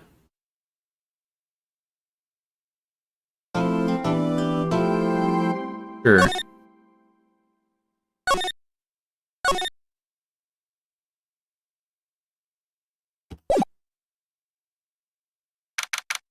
December 9th, 9:52 a.m. District Court. Defendant to lobby number 1. Well, I guess this is it. Yeah, one way or another, this case gets decided today. Ah, Phoenix, look! Prosecutor, Edgeworth. I received a call from the Chief Prosecutor's office yesterday. I was told that whatever Mr. White says today, it will be the absolute truth. No matter how you try to attack his testimony, if I raise an objection, I have it on good faith that the judge will listen to me. What? Does White have the judge in his pocket, too? So, you're saying I'm going to be guilty? End of story? I'll do anything to get my verdict, Mr. Wright. Anything. Why? Why? How can you torment an innocent person like this? Innocent? How can we know that? The guilty will always lie to avoid being found out. There's no way to tell who is guilty and who is innocent. All I can hope to do is get every defendant declared guilty. Holy shit, Edgeworth. So I make that my policy. Edgeworth. You've changed. Phoenix, you know him? Don't expect any special treatment, Phoenix, right? Phoenix? Well, court will be starting soon. What? But wait! Your defense attorney isn't even here yet. They're not. I'll be defending myself. What? Okay, let's do this.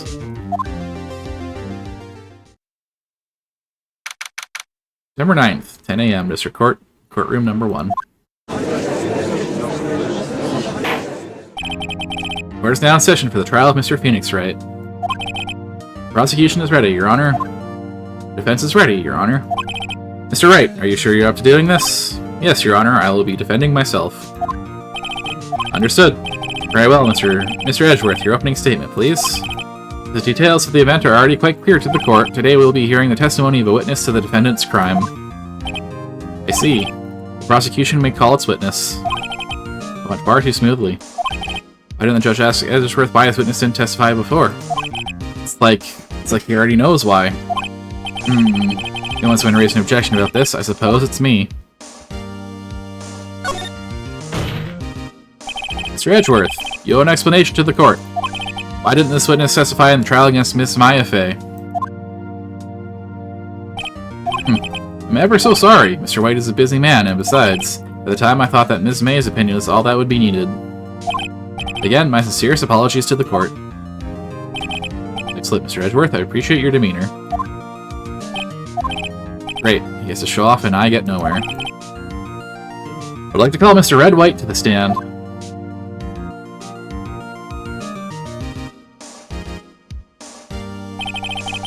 Please state your full name.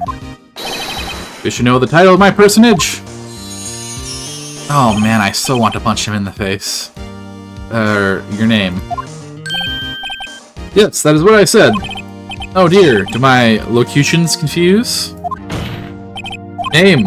These two are great together. My name is Red White, but my friends call me Blanco Nino. Oh. I'm the CEO, or to use a more common term, the president of Blue Corp. Did you know the victim, Ms. Mia Fey? That would be a negatory. No, I did not. You're at the Gatewater Hotel the night of the murder? Correct. And you witnessed the murder from there. I tell you what you already know. Well, Mr. White, you may begin your testimony. If I can't rip this guy's testimony apart, I'm done for. But I always feel like it's the end of the world and I'm the last man standing. Ho ho. Hope you've made your peace with God, Mr. Lawyer. Let him have it, Phoenix.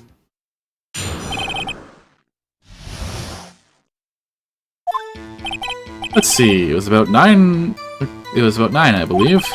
I was quietly that's reading to you, some papers by the window. And I heard a bedlam coming from outside. Surprised, I turned to look at the building across the way. Then I saw him, a spiky-haired man attacking a woman with long hair. Needless to say, that man was none other than you, Mr. Lawyer. I called Miss May over at once. She, too, was flabbergasted, of course. The victim, she ran away, but you gave chase. Finally, there was a terrible impaction, then it was all over. Things occurred as you testified, then I'm afraid the defendant is guilty. Mr. Wright? Your cross-examination. Yes, Your Honor. It's about 9, I believe. How do you know what time it was? Because I'm always absolutely perfect, you know? No, you're not getting away with that. You're so mistrusting, Mr. Lawyer. So what was the proper term for secretary again? Anyway, Miss May ordered room service for 9. And soon after the room service arrived. That's what Miss May said too. True, the bellboy who brought the coffee saw Miss May. But he testified that he did not see you at the time. This is your concern? Silly lawyer. Miss May received the coffee outside the room. Of course he could not see me. He would need X-ray vision to pull off something like that. Tell us, what were you doing at the time? Partly blah blah blah. That window, you mean the one directly across from Fay & Co. law offices? Correct. This is the only window you see. And there you were reading papers? Correct. Gatewater is a businessman's hotel, and I'm a businessman who had business to do. Heard a bedlam coming from outside. A bedlam? Must have been when you attacked, I assume. See, continue. Guys, turn to look at the building across the way. So you're reading your papers until you heard that sound. Of course, I'm no snoop peeping out of windows that night. No snoop? Yeah, right, you made a career out of snooping. Then I saw him, spiky hair attack.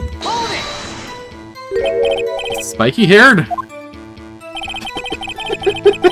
That's all he has to say. He's just like, the spiky haired? What you just said directly conflicts with Miss May's testimony. Miss May clearly said that the sailor looked like a girl. I've always been proud of my eyesight, Mr. Lawyer. So what is your eyesight? Counting both eyes, 40. 40? Don't add them together. I think what this is trying to say is eyesight is good. Whose side is the judge on anyway? What did you do then? I called Miss May over at once. She too was surprised, of course. What was Miss May doing at that time? She had just finished watching a soap opera on the TV and was weeping openly. You know, she had been tapping the Faye office phone? Really? That has nothing to do with the case at hand. I care not. I will answer the lawyer's bold inquiry. Miss May was acting alone when she tapped the phone of this Faye woman. You'd make a good politician, Mr. White. Oh, I know. After all, I am El Presidente. Please continue. Victim, she ran away, but you gave chase. Can you be a little more detailed about that? I think it's worth knowing exactly what happened. Of course. Comprende. I understand. The victim was attacked by you and ran to the left. You gave chase and struck her down. Are you sure? As you know, I am always absolutely perfect. Perhaps you could change your testimony or reflect this new detail.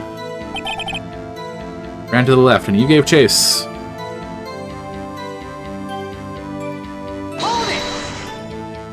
Are you sure about that? How many times must I say it? This story, how many times since I hear that? Phoenix, doesn't something about that strike you as a little odd? Yes. Impaction, it was all over. Impaction? What, you mean just impact? Ridiculosity! I think you need to brush up on your language skills. Second thought, perhaps I'd better leave the whole language thing alone. It's not what impaction means, by the way.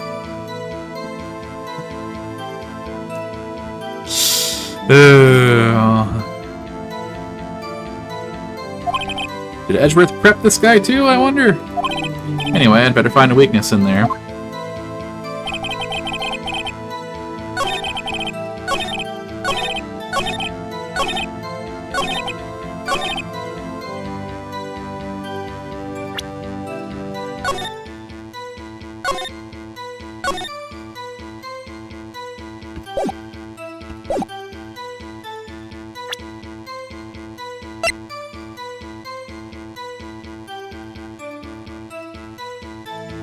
I think it's the floor plans. Your Honor, that statement contradicts this evidence. It does? Guess not.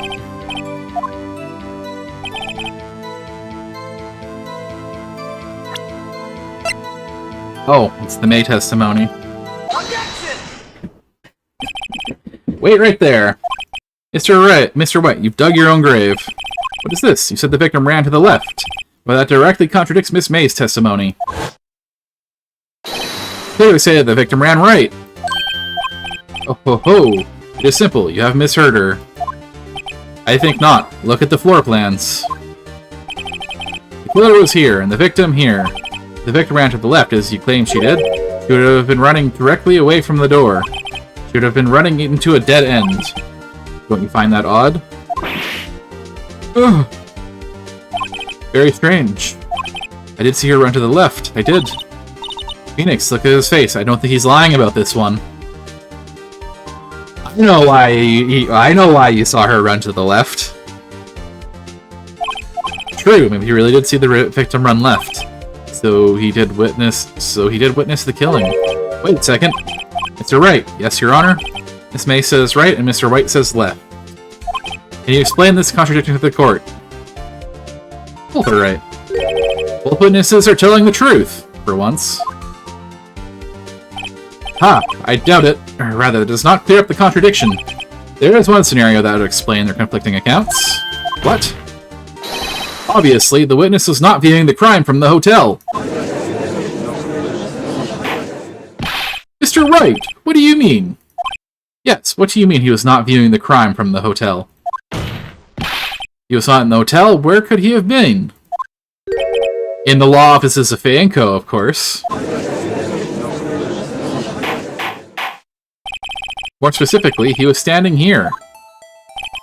Time to show the court where Mr. Wright was standing. Take that! This is where he was. Look, when the victim ran for the door, he was watching from this point. To him, it would appear that she ran to the left. Please, this is no time for jokes and ill taste. That is where the killer was standing. Order! I will have order! Anyone disturbing the order of this courtroom will be held in contempt. Mr. Wright, what are you suggesting? Rapscallion! No need for that language, Mr. White. Postulations of the defense are a distortion of the truth, Your Honor. Indeed, they do seem a bit far-fetched. You provide us with so much entertainment, Mr. Lawyer. What now? He's laughing? The hilarity of the moment made me remember something. It appears I have been unclear, and for this I apologize. Mr. Your Honor, might I be allowed to testify once more? Very well, let's hear your revised testimony. Luck, you can't fix a broken testimony, buddy.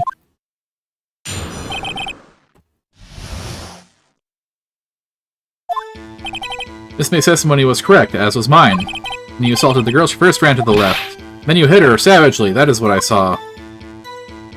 Next, with the last of her strength, she ran to the right. You chased her and delivered the final blow. That's what Miss May saw.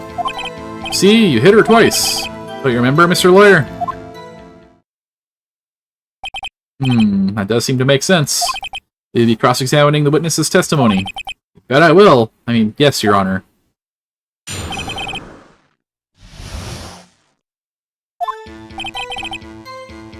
Hold it! What do you mean by that? What I'm about to explain. You Americans, always so impatient. It does not become you. Right, I forgot that they changed, when they localized this, they changed the setting to America for whatever reason. Even though they could have just said Japan. I guess Japanifornia. Yes, this is Japanifornia. I completely forgot that when they localized this, they changed a lot of stuff to be more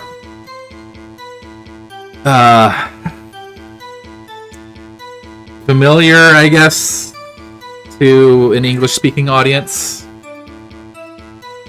They went out of the way to canonize Japanifornia 2 in later games rather than revise their localization.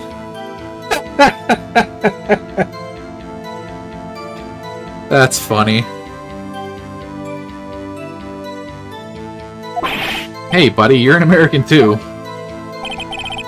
When you assaulted the girl, she first ran to the left. What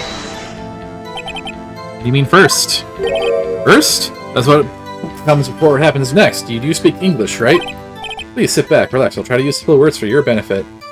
The localization of the game to adapt the story to take place in an alternate universe Los Angeles in which Japanese culture has been allowed to flourish and blend into American culture instead of being met with fierce historical resistance as in real life. Oh yeah, that's saying something.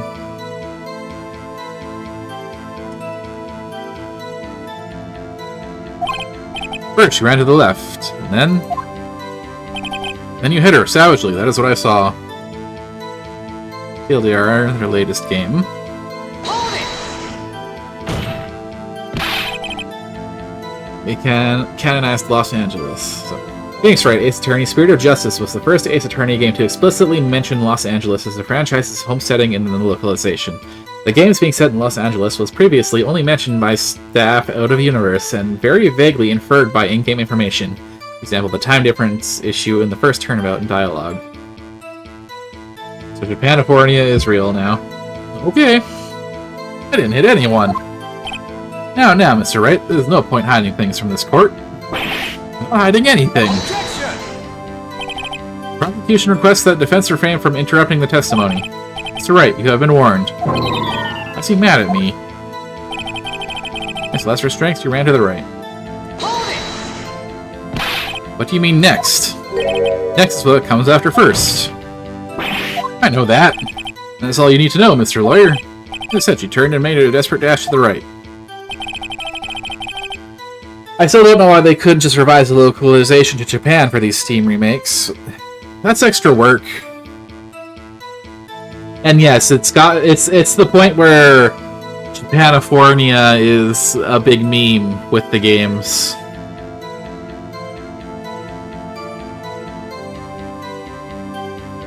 Acer and delivered the final blow. Stop saying it was me. Sparkles!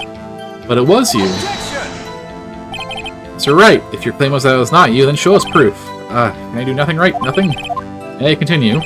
That's what Miss May saw. Also, there's like the first case of this game where they changed the clues themselves to match LA rather than Japan. Huh? Hold it! At least you saw different parts. Supposedly, that's right, of course. Where do you pick up that annoying phrase? Anyway, moving along. You see, you hit her twice. Hold it! So you're watching both times.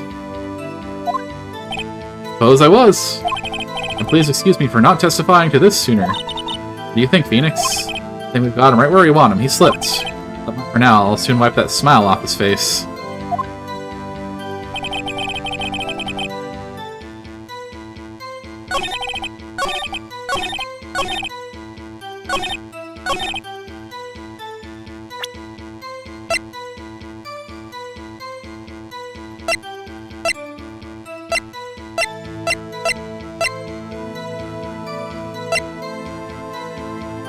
autopsy report? I'm gonna...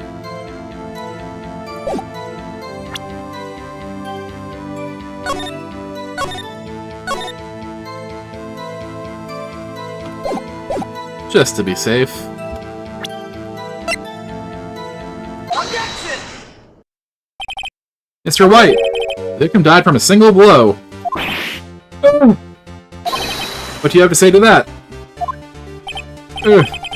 Now's my chance to hit him where it counts.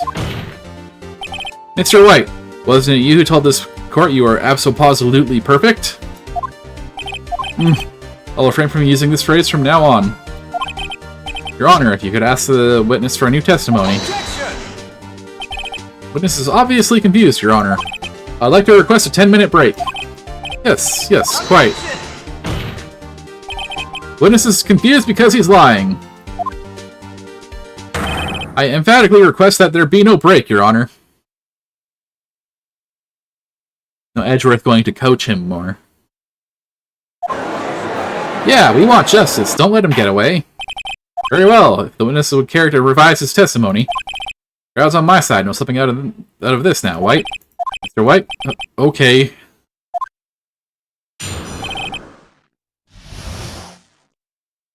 "10-minute break after the witness is committing perjury repeatedly." I have not seen enough court cases, but I'm pretty sure that does happen. Calling for a break. The man has been blackmailing so many people. The crowd probably wants him strung up anyway. Probably. 2 counts. Well, see, I looked at the other window when I heard that thing fall. And the next one I saw Miss Mia run to the left. The killer, you, attacked her, but she dodged. And then you turned and ran for the door. Then you did her in with a single blow. Thwap.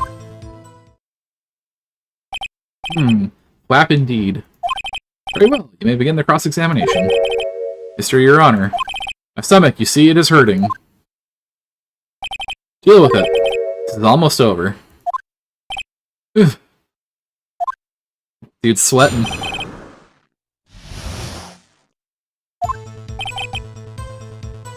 Hold it! You heard that thing fall? What exactly was that thing? Huh? Oh. That? The glass light stand. Right, the one that had fallen over at the scene. Phoenix, doesn't something strike you about odd? Maybe.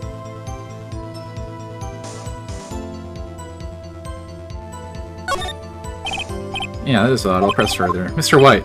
Huh? What? You're saying you saw the glass light stand? Yes. Then change your testimony to reflect that. Sorry, my bad. The witness will revise his testimony. Okay, of course. The light stand was lying on the floor when I looked. Hold it! The glass stand was lying on the floor. That's the first I've heard of this.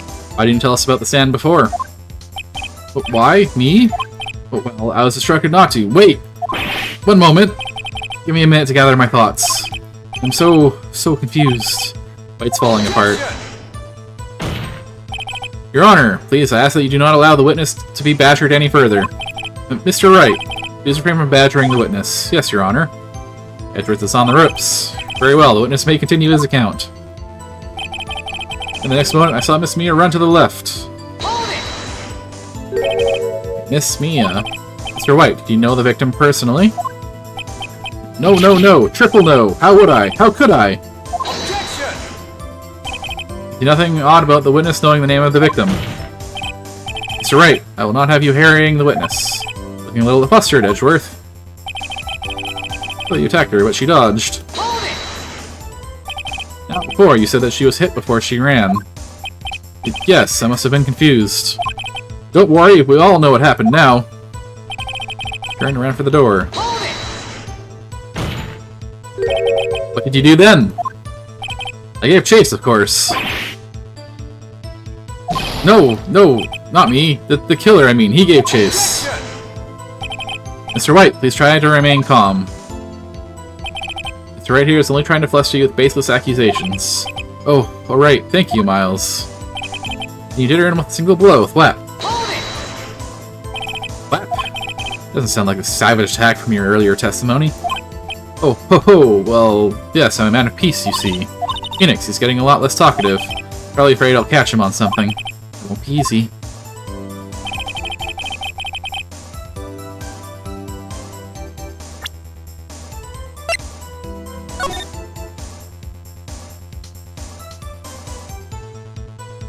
That's where the light stand is.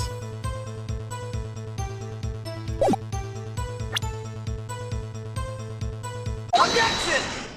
How did you see the light stand if you were in the hotel room, Mr. White? It was impossible for you to have seen the glass stand. What? Look at this. These are the floor plans at the scene of the murder, yes? Correct, Your Honor. Now look. If you were to look through the window at the office, this is the area that you would be able to see. Here. Well, note the stand is not within the visible area. Well, Mr. White, what do you have to say to that? Ridiculosity. Mr. White, you were in the Gatewater Hotel as you claim. You could not have seen the stand before it fell over. In fact, you wouldn't have been able to see it after it fell either. There's no way you could have recognized the broken shards as a glass light stand. So when did you see the stand, Mr. White? Must have been the moment that it fell. And the only place you could have seen that from is inside the Fate Law offices. In other words, you were at the scene of the crime when the murder took place.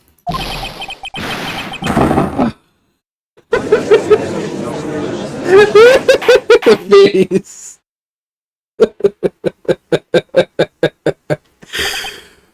Mr. White? Mr. White, you did it, didn't you? Mr. Your Honor, it's me. Okay. Looks like we're about to get our verdict. Objection! That's far enough, Phoenix Wright. What? Forgot about Edgeworth.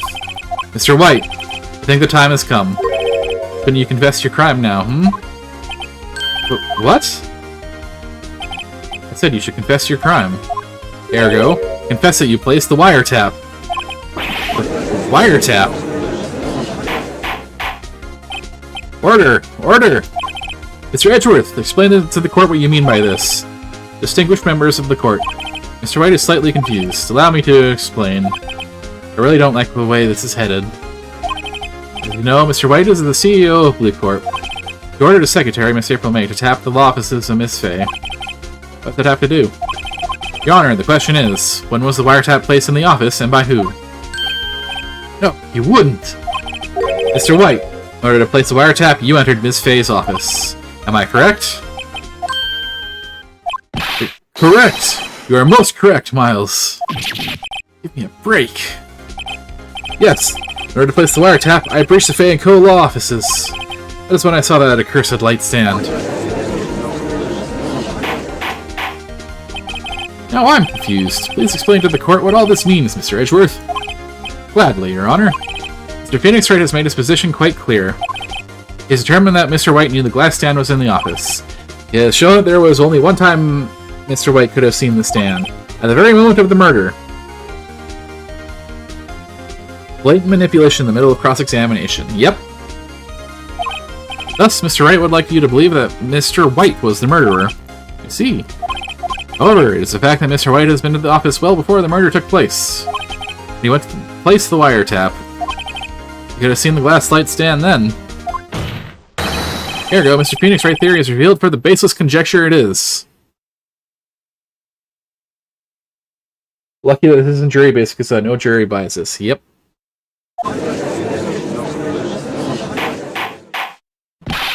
Mr. White, you'll testify to the court about this wiretapping. Circles. Leave it to me. I feel faint.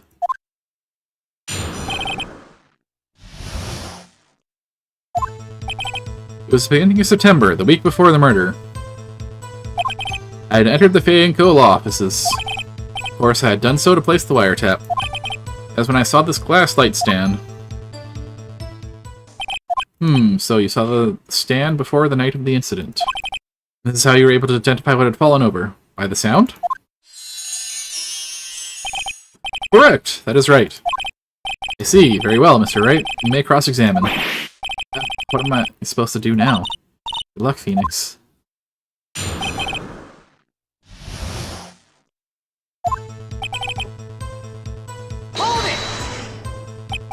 Do you have proof? It's April May knew the details of Miss Faye's phone conversation. It appears that the wiretap was placed before the murder. Right.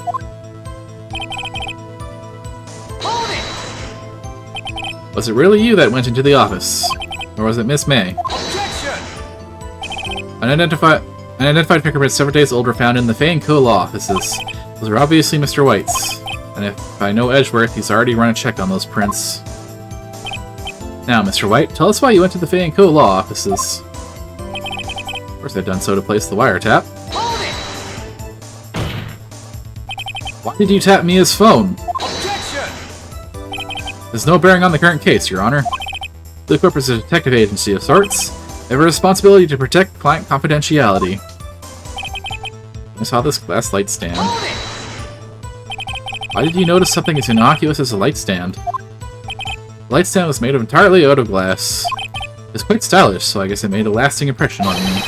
The beauticious thing deserves attention, does it not? That is all. Damn it. There's nothing for me to press him on. If he's rattled something that I can bluff... If he's rattled enough, I can bluff something out of him.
Oh, to tell me I ran out of ammo. Tisk. Heard that as far as you go, Mr. Wright. The time has come for you to admit your defeat. You fought honorably. No more. I can't take this anymore. Mr. Wright, are you giving up? Yes, Your Honor. Phoenix. Phoenix, over here. You know that voice? Mia? Never give up, Phoenix. But Mia?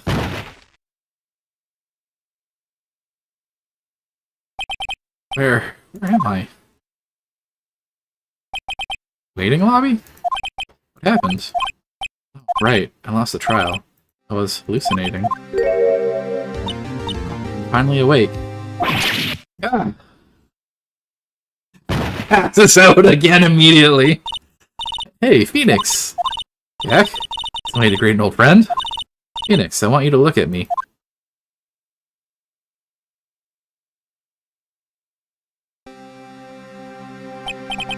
You're... Maya? Didn't you know the Fae women have strong psychic powers? You accepted your defeat in court. It appeared that was enough of a shock to awaken Maya's true powers.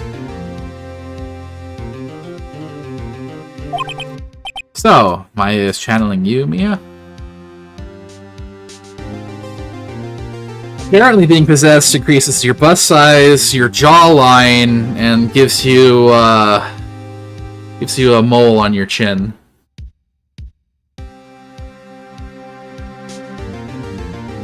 Changes your jaw. Yeah, I know what they're going for here, but it's not necessary. That's right, I'm Maya, but I'm also Mia. Now I want you to listen to me, Phoenix. Maya never gave up. You can't either. That's why I came here to tell you. But we don't have much time, Phoenix. Now listen. I've already won. Huh? You have that receipt in the court record, right? Oh, yeah. The one you wrote Maya on? Phoenix. White wrote that, not me. So what do I do with it? Look at the front of the receipt. The front? It's a regular receipt. Looks like it's from a famous department store. $1,000. Wow, big spender. Item, glass light stand. Date of purchase, September 4th. September 4th! That's right, Phoenix. I bought that stand the day before I was killed. Whoa! Now, what did Mr. White say in his testimony? It's the beginning of September, the week before the murder. Apparently trying to silence witness testimony in this setting, though, seems like a giant nightmare. Yeah. Said he saw the stand the week before the murder. There you go. I think the court is about to reconvene. Go do it, Phoenix. You know you're innocent, now you just have to prove it. Right. I assume this is scripted, because there was no opportunity to look at what's on the receipt other than, you know, the blood writing. Receipt updated in the court record.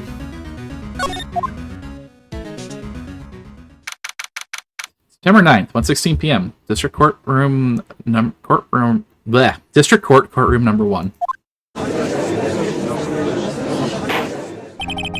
Court will now reconvene with the trial of Mr. Phoenix Wright.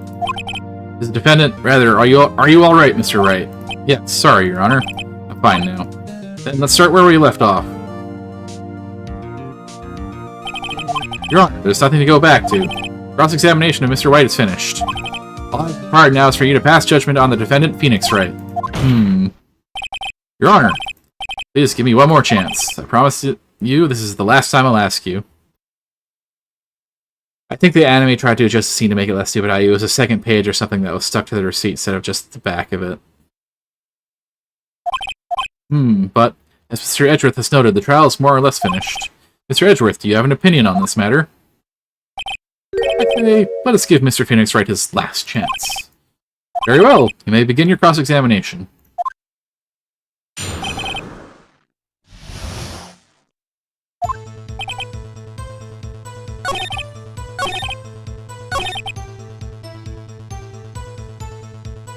I'm not sure exactly which one to do it on him.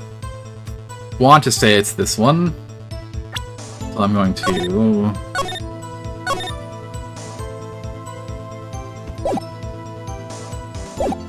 Because I don't want to get gotcha'd by, oh, you did it on the wrong one.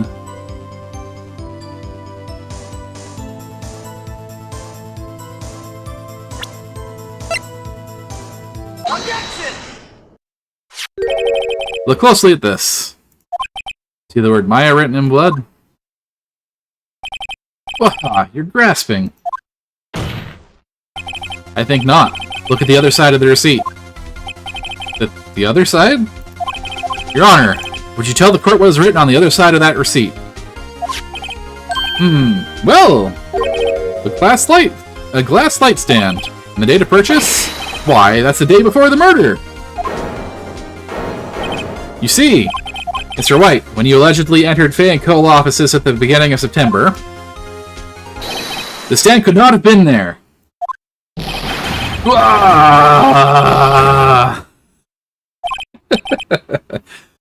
Well, Mr. White, can't get out of this one, can you? No, it's impossible. What a fucking word that is. Oh, he's losing it. Well, Your Honor, I understand there must be quite a bit of pressure on you.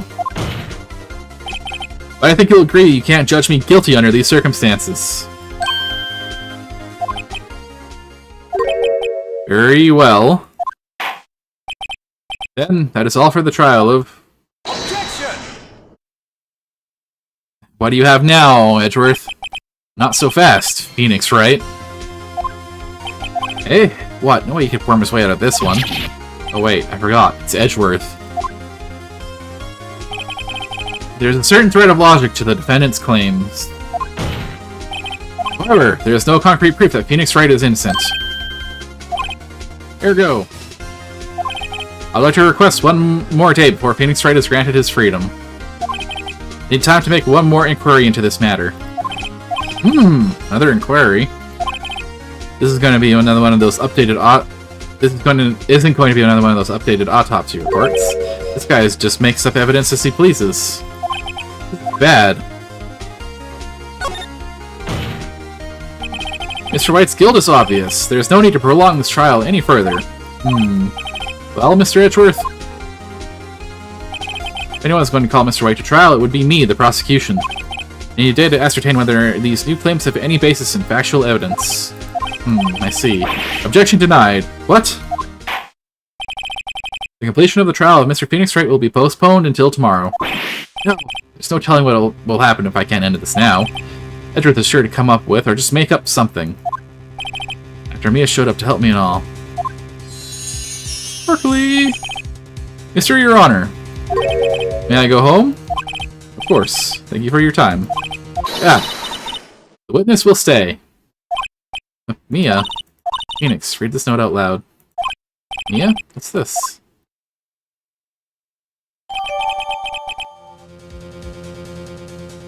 Memo received from Mia.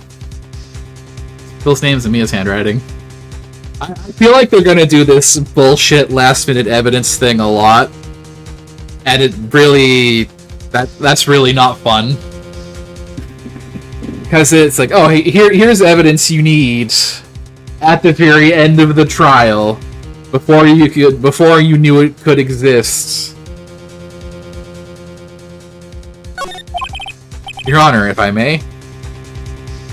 Want to say this is the last case they do it? Hopefully. I'd like to actually figure things out before I get handed things. Instead of like case ones in games where they don't have investigation and tutorials. So like you just go straight into a case and then they just feed you evidence throughout the trial. I guess that makes sense.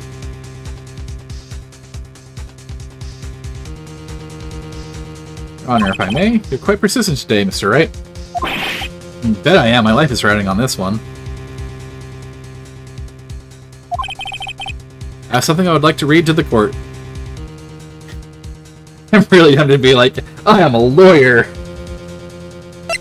No, here's the memo.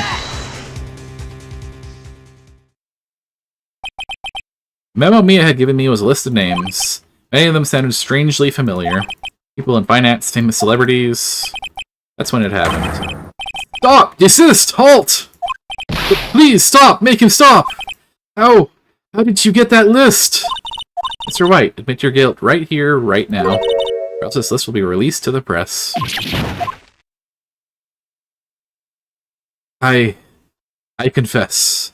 I confess. I did it. I hit her. I hit Miss Mia with the thinker. Case closed, Your Honor.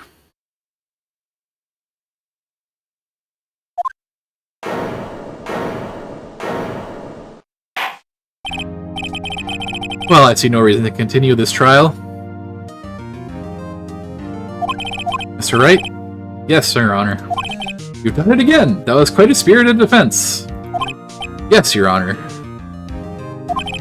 I guess you could say that, if only you knew how spirited it was.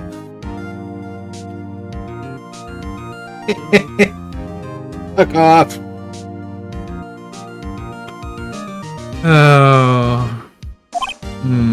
Well, this court finds the defense... the defendant, Mr. Phoenix Wright,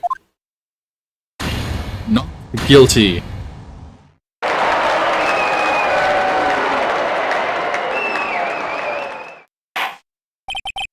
That is all. This court is adjourned.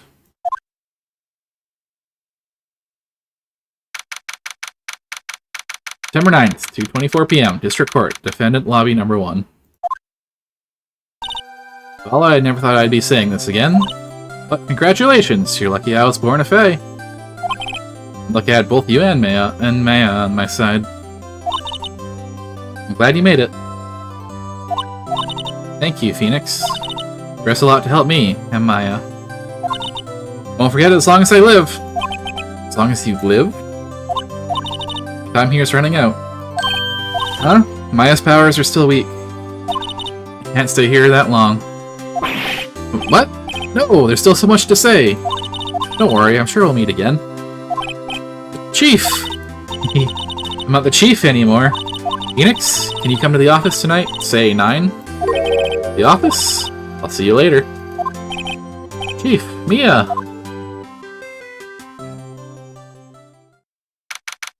September 9th, 9:02 p.m. Banco Law Offices.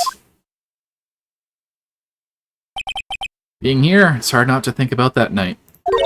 You came. Mia. I was kind of worried you might not. Huh? Of course I came. Well then, I'm pretty hungry. How about a burger? Mia? Wahaha! You should see your face! Mia!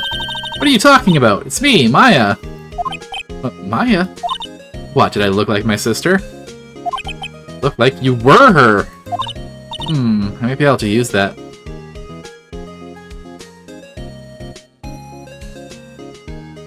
Fun fact, all burger references used to be ramen.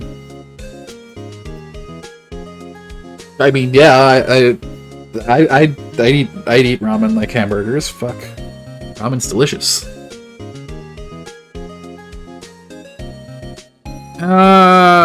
I'm right near the end of a case, and hands are coming up. I'm probably not going to continue after the case is done, so I'm just gonna snooze.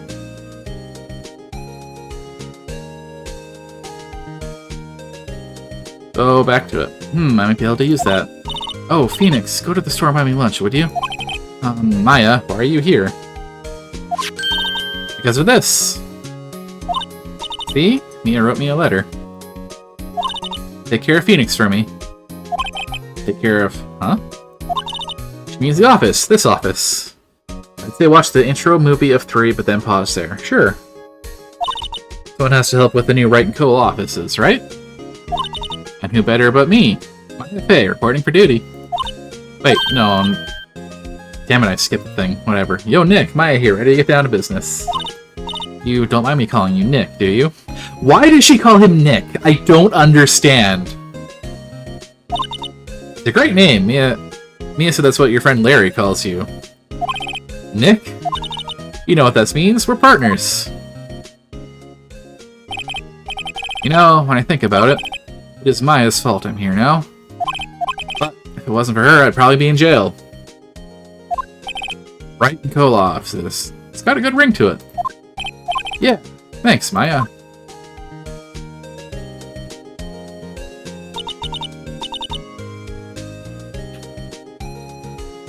Phoenix, your face! Good luck, Phoenix. I'll always be here, watching. The reason the ramen things matters in the future game, one of the locations is a noodle shop that Phoenix Wright consistently visits, but doesn't make sense because he never has ramen / noodles in previous games until that future game thanks to the localization change. Right, okay, Nick, let's do it. Huh? Do what? Burgers, dummy, burgers! There's a great burger joint just down the street. The reason she calls Mick is apparently Phoenix, Nick, okay, whatever. Come on, time's wasting. Okay, wait up. The end. It is a very stupid pun, and Larry is definitely at fault. Brand new episode has been added. Sure.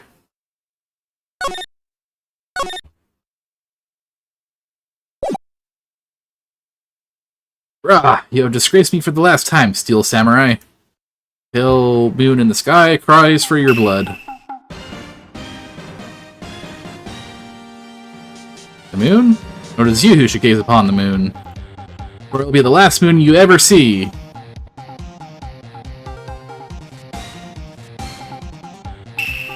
See you in hell, evil magistrate. Whoa! Rah! Warriors' swords gleam and strike in the moonlight. One has fallen, but who? Only the moon knows.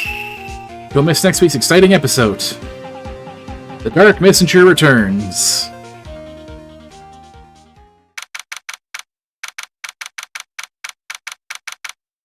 Is that the opening movie you mean?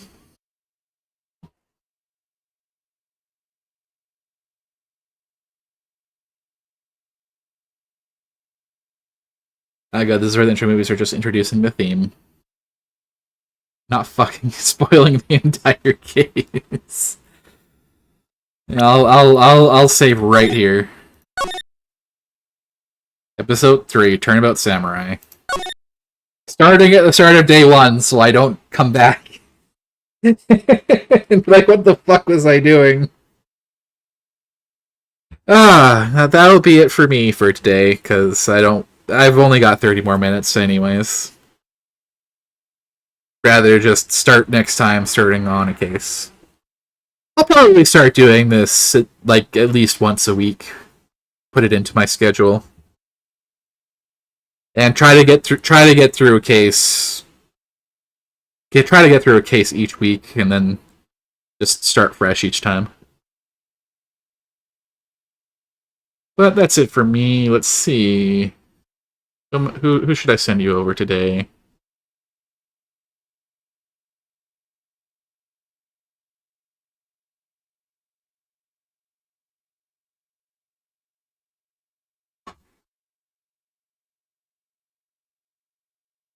Here, I'll send you over to someone else playing playing the exact same thing, Phoenix Wright Ace Attorney Trilogy. Start raid. I'm not going to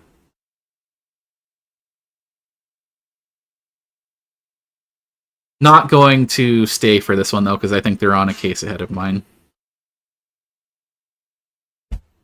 Raid now.